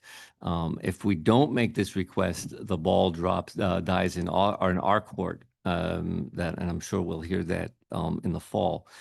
So we make this request to at least see that the possibility of attempting to address some of the challenges that we experience with this. And what I would suggest is a real issue here and a detriment in the change of the start time at the high school.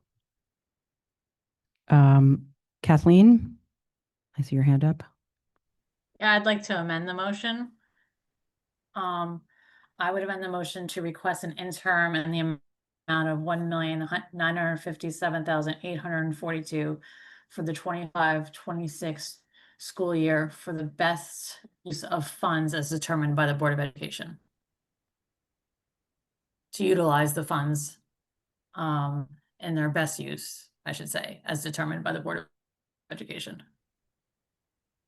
I'm sorry, can you repeat? You want to make an motion to amend to request an interim of $1,957,842 for the best use for the funds to be used as determined, best use of funds as determined by, I was trying to write it down.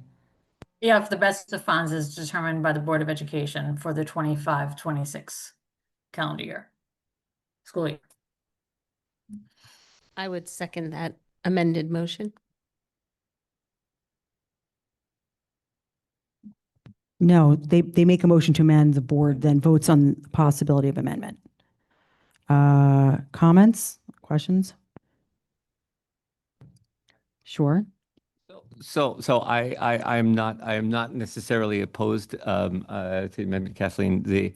I think it's important to note that the BET can condition the money, and we do know that the deal on the table around the interim is for start time, and that's what they'd be approving for. It wouldn't be for anything else. Just to point out something, small, that there has been no actual offer. There was a letter to the editor by a part of one caucus. There's been no actual offer from the BET to the Board of Ed. So this is, it's been put out there that some members may be interested in donating, or, not donating, but some members might be interested in approving an interim and appropriating money back to us. I mean, we were just talking about gifts and grants, so I clearly am still thinking that.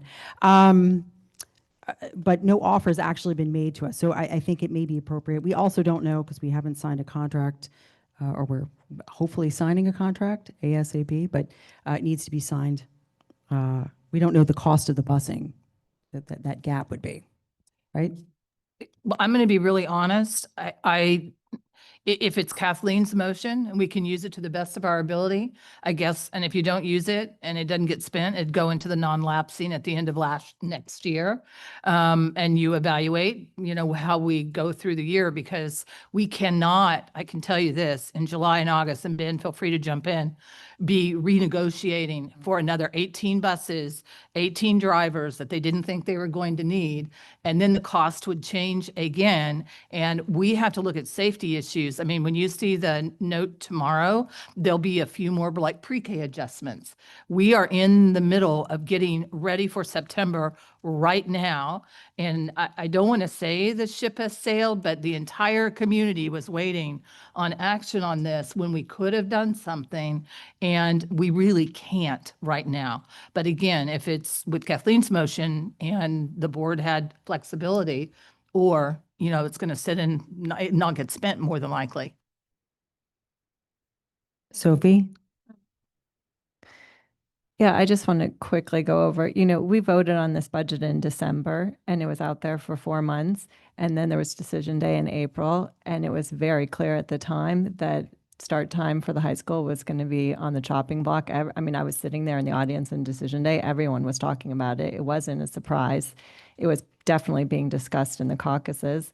And then and then they voted to cut the money. We knew it was going to be a start time issue. A month went by. They decided, BET did not vote to add that money back.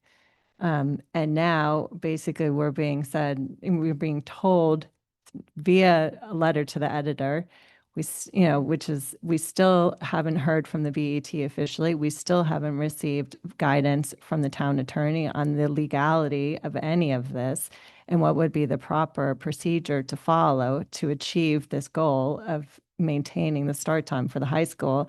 So we're still kind of like wandering in the wilderness, if you will. We need 7 BET members to vote in favor of this, and we've heard from 3 of them in a letter to the editor. And then frankly, if we vote tonight for an interim, I mean, I'm fine with voting for an interim for $1.9 million to use as we can come July. But if we vote for it saying it's conditioned to be on a start time issue, then we're waiting for the BET to maybe meet in July in the first or second week. Who knows if they're even available to do that? That would be, they don't typically meet in July. The RTM would have to meet in July, which they don't normally do. Then we would have to reconvene, I don't know, in late July, August.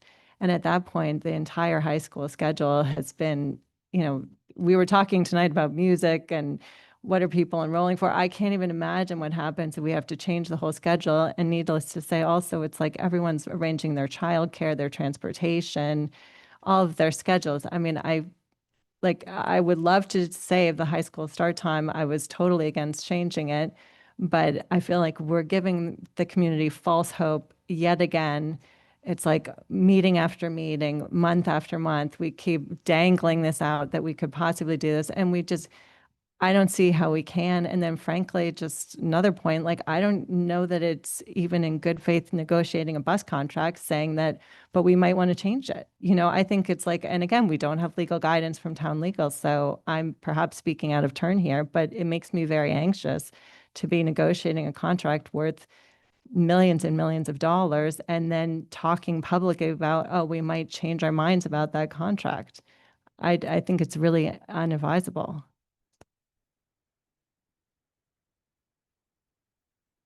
Anyone, comments? Laura? I would be very happy to ask for the money with the stipulation that we use it. Look, I think the start times are as damaging as our staffing losses. So I think if we're going to repair the damage of what's been done to our district, this is a too late, too little too late attempt. And again, we've only heard from a few of the BET members I have concern about the conviction about this offer. Yep. Kathleen?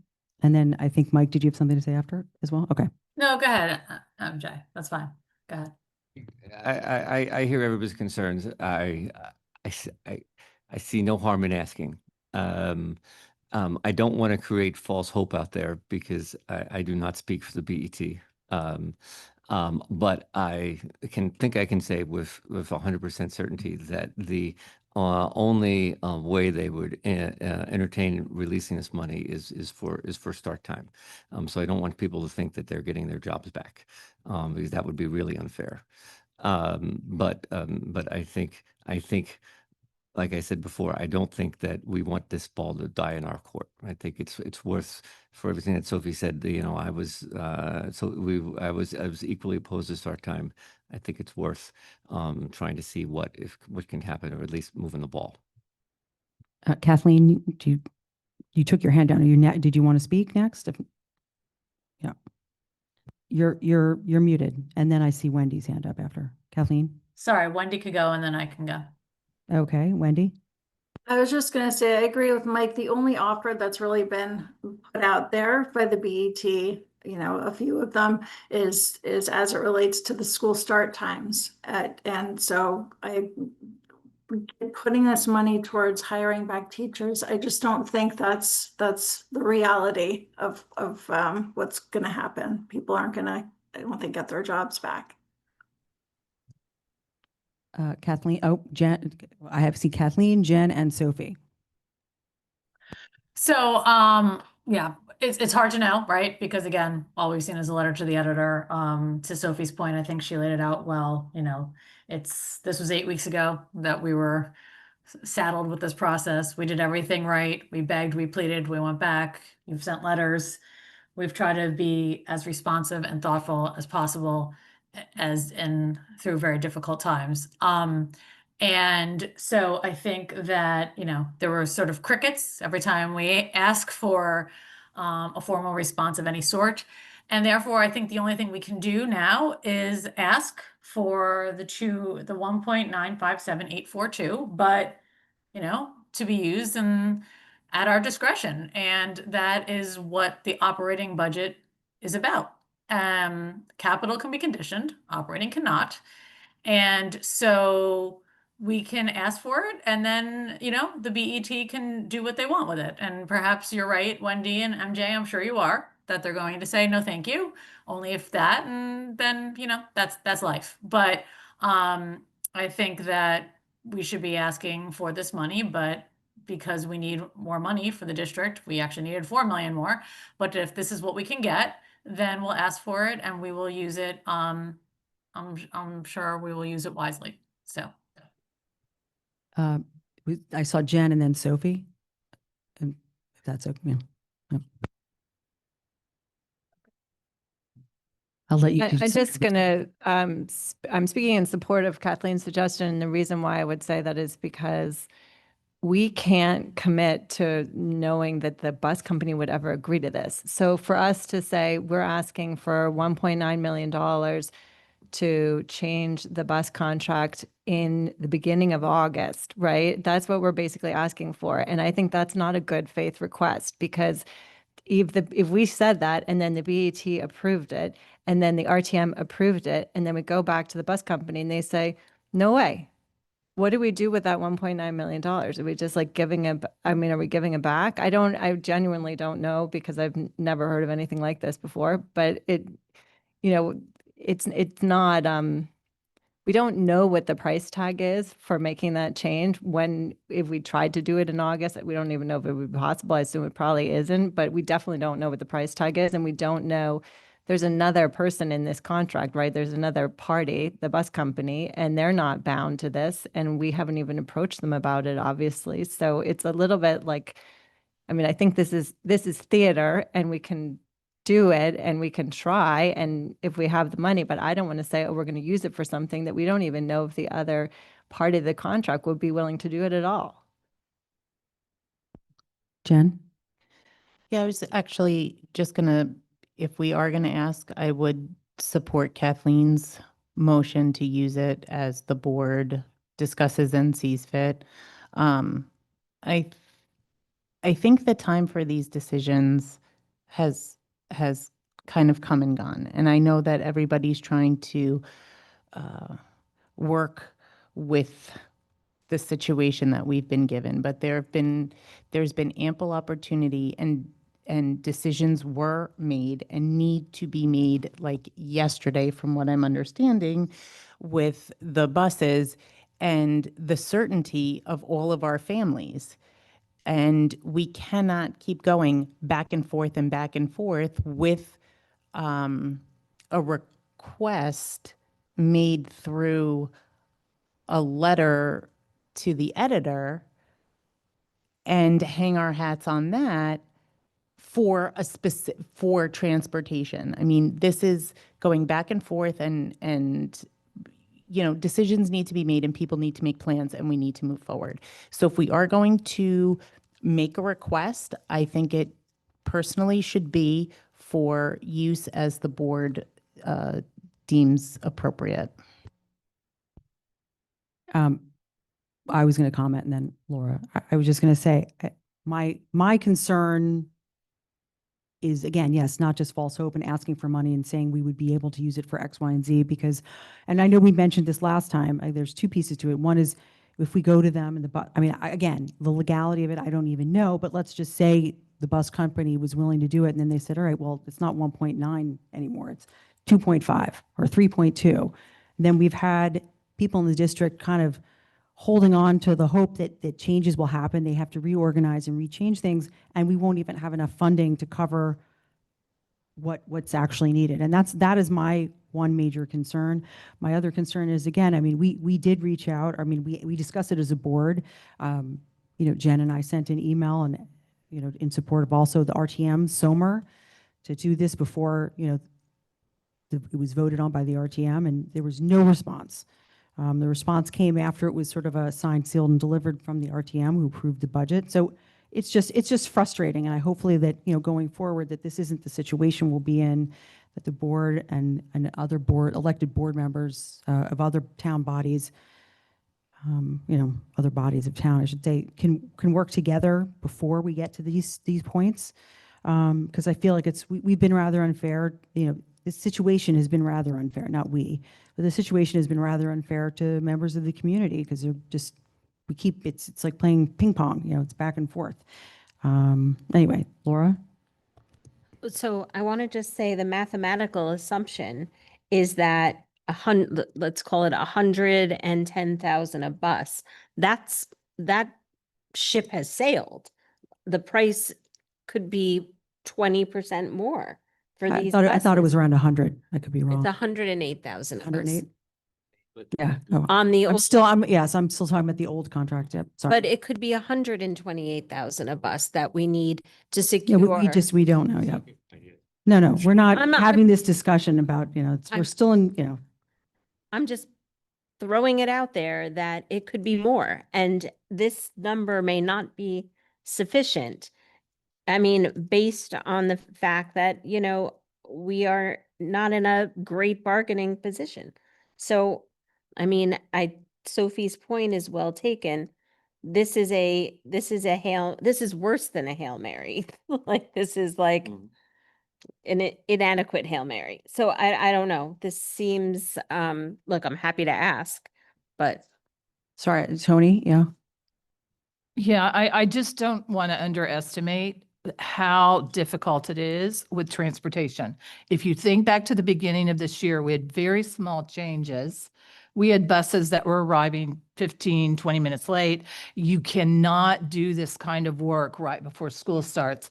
And even when we went with the new bus company, if you've watched over the last couple of years, originally it was Total.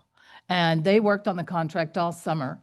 And we literally had high school students showing up at GHS who had missed the entire first block of instruction. And it took us almost a semester. And then first student came in and bought them out.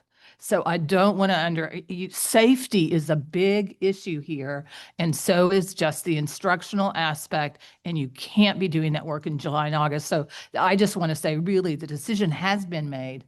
We're moving in the direction so that we can keep everybody safe, have preschool there on time. We have changes at every elementary. We're doing all of that work right now. And so I just want to emphasize that there's a real safety issue. We can't have a sixth grader that gets not picked up or left on the bus stop. And you can't do that work in late July and August. Any other comments? I mean, so now before we do anything, we have to vote on the motion to amend the motion, since that was what we were discussing. If there's no other comments, I'd like to vote on yes, Laura?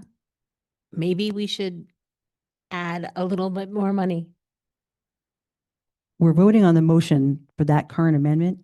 If you want to make a motion to amend the motion for amendment, I assume we could do that, but wait, either Kathleen withdraws it and you make a different motion to amend. No, procedurally. So if we vote to approve that amended motion, then I amend the already approved motion? If you're asking to change, it would be cleaner for Kathleen to withdraw her motion and for you to make a different motion, if that's what you're requesting. But personally, the one thing I will say that, and it's not like I don't want to ask for more money, but I personally do, like, yes, this came from a letter to the editor. Yes, it was from 3 or 4 people, whatever it may be. I don't remember exactly, but this was the number. And so I do think at the very least, we need to be responsive or respectful to that. I liked what Kathleen's change was, because if they don't want to, if they want to turn that down, it's fine for them to turn it down. But if we can't use it for busing, it could possibly be used to, in some other way. I don't know. I just, so it's up to you. Kathleen, do you want to withdraw? Laura, do you want to revise? No, I like my motion. So I just think that it's better to do it at the. I don't think it's enough. We know, but, and it may not be, but I think this is the motion where it's before us, so let's vote on it. So, Kathleen, do you want to repeat it or do you want me to? Why don't you? Oh gosh, you could it's, okay, I think I have it. I'm trying to go back to my notes. I'm making a request for an interim of $1,957,842 for the 25-26 school year for the additional capital for the discretion of the Board of Education, for the best use, the discretion of the Board of Education. Is that what I said?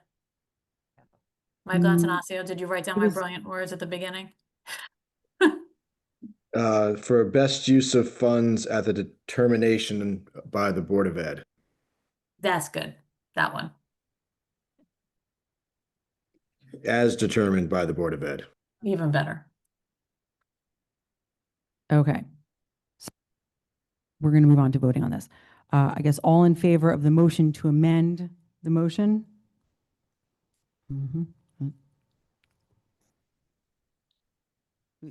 Okay.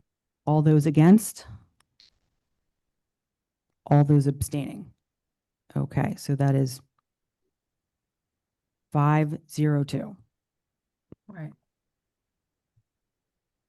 So now we have to vote on the actual motion. Hold on one moment.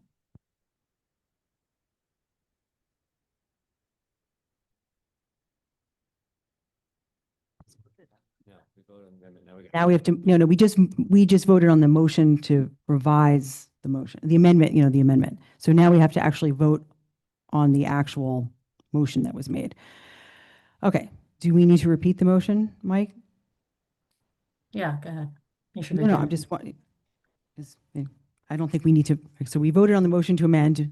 So now we're voting on the motion to Now you're authorize- voting on the motion as amended. Right, as amended, right. But that's why I said, do I need to reread the amended motion? I don't think so, right? Okay, all right, so then. Yeah.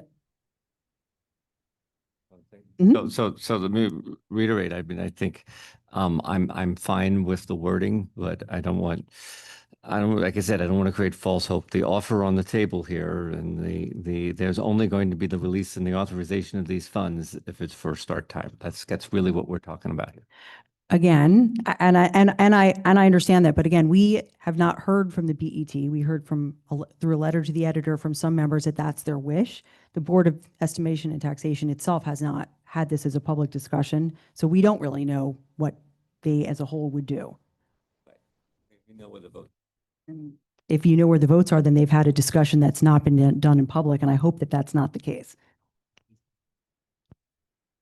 Right, that's only from those individual members. So I'm hoping that there wasn't a suggestion that we would know what the vote would be. That's all. Jen? And just to be clear, they cannot condition that money, correct? No, but It they're would not be going to. capital. No, but they're not going to vote yes if we're not offering any guarantee. Well, that's a discussion for the BET to have, not for us to opine on. That's the work of the BET. That's Sophie? I hear what you're saying, but I'm also just standing by that we can't condition how we would use that money because we would be engaging in a contract with another party and we don't know if they would be willing to do it. Yeah. Yeah, we also still are waiting on a legal opinion from the town attorney on how we would actually proceed with any of this and whether it would be okay for us to do it. Right. Well, this is specific. Pretty specific.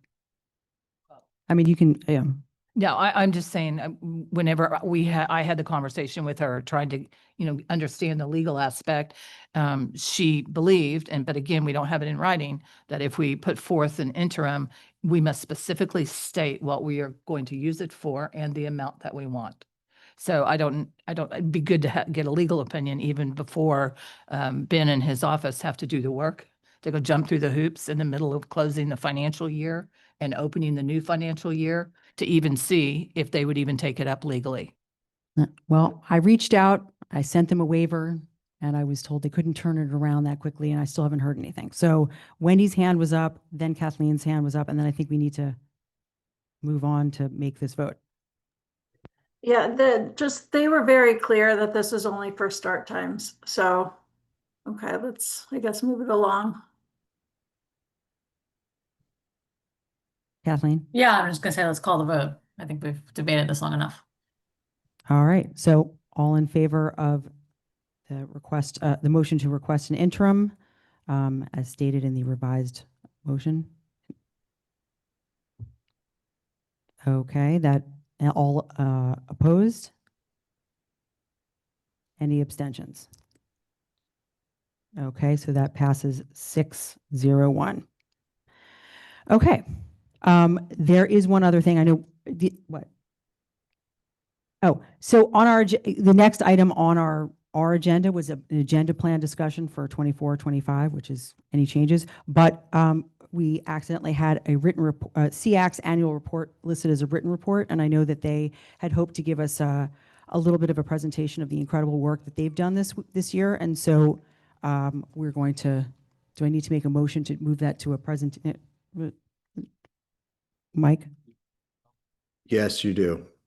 Okay, so I would like to, so it was erroneously listed as that, and so I'd like to make a motion to move the SEAC annual report from a written report to a presentation.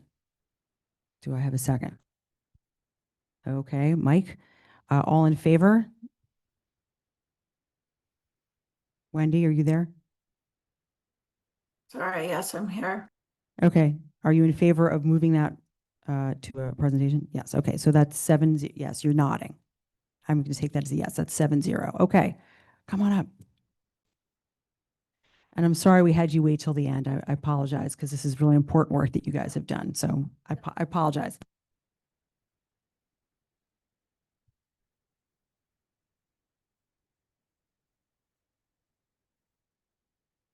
Here representing our Greenwich Special Education Advisory Council, which, as I said, we call SEAC. As a council, we remain committed to building meaningful partnerships among families, educators, and community stakeholders. Our council includes 21 voting members, 13 parents, 5 educators, 2 related service providers, and 1 community member, along with 4 alternates and 4 non-voting contributing members, including district leadership and Board of Education representatives. Thank you.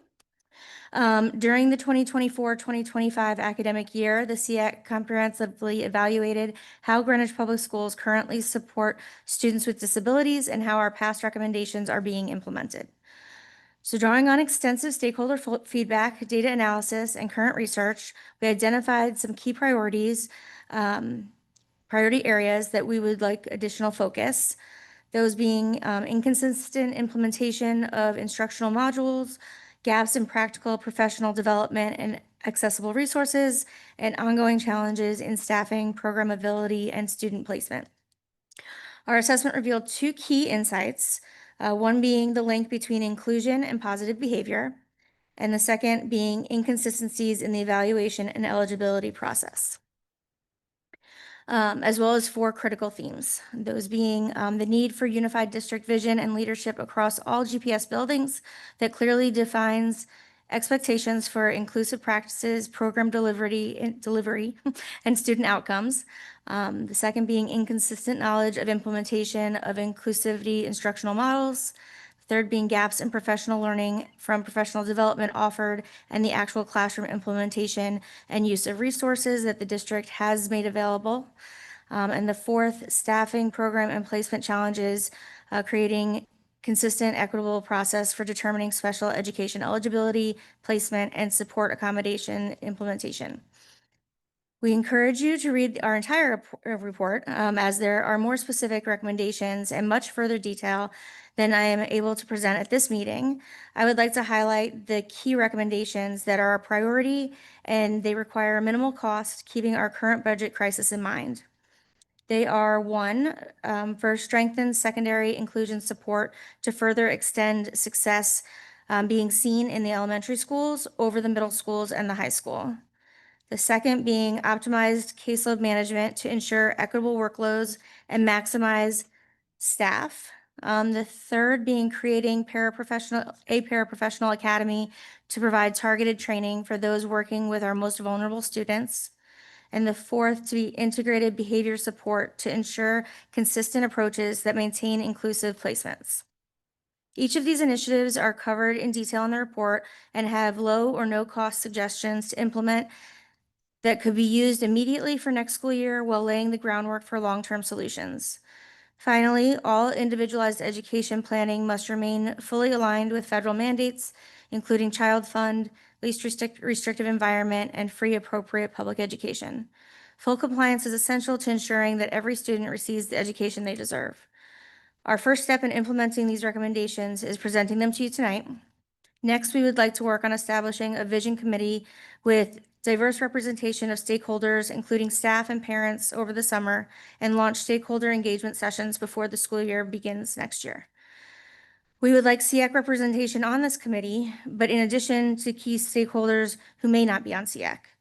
Then SEAC will present to the BOA in October feedback on how other recommendations are going. We look forward to continuing to collaborate with families, educators, administrators, and the Board of Ed members. Thank you to all who contribute to SEAC and who especially like to thank Dr. Hilgenthaler and the amazing GPS teachers and staff who have shown unwavering support and dedication to strengthening special education services in Greenwich Public Schools. As a team, progress is being made, and we know that progress will continue to improve our ability to serve every student. Thank you.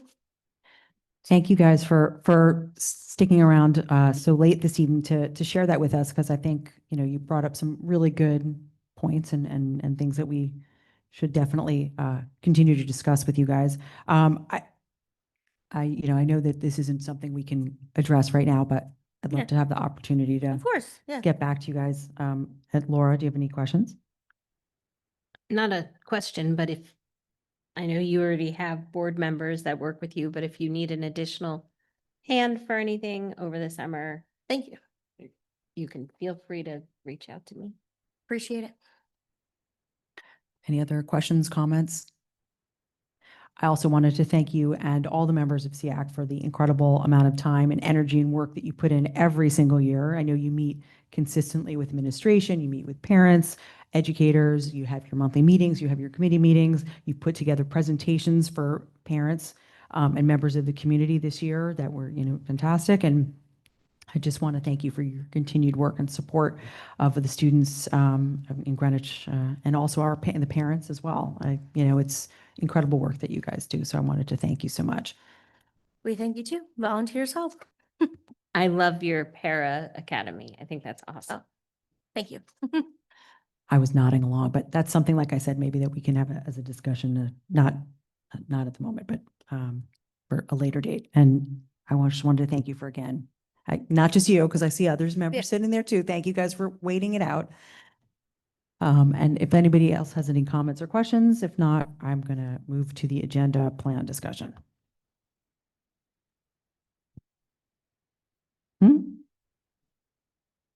Oh, great. I know we don't have any other meetings currently scheduled. I certainly will be reaching out to members of the board to try to reschedule for, I think, the third time now, a session on an update on special education and current changes in state law, statutes and whatnot. There's a possibility, obviously, of other meetings that we may have to have over the summer, who knows? But obviously, we'll keep you guys updated. Yeah. Anything else you wanted to add, Dr. Jones? No, other than good night, good luck, and have a great summer. So I'll just say to all the board members, thank you guys for a really great year. I know that, we've had some back and forth and up and down, but I think we've gotten some good work done this year, and I know that will continue going forward. And I just wanted to say how much I appreciate all of your time, effort, and energy, your input, especially when it's, we have had some really good conversations this year, and I just, have had the opportunity to learn a lot from all of you. So I just wanted to say thank you so much to each and every one of you for all that you do. And, also hopefully say thank you and see you at graduation next week. Yes, I would like to make a motion. please do. I would like to make a motion to adjourn. Mike sounded like you wanted a second. No? All right, I don't know. So all in favor of adjourning? Okay, perfect. Thank you. And just in case we don't get together this summer, have a great summer.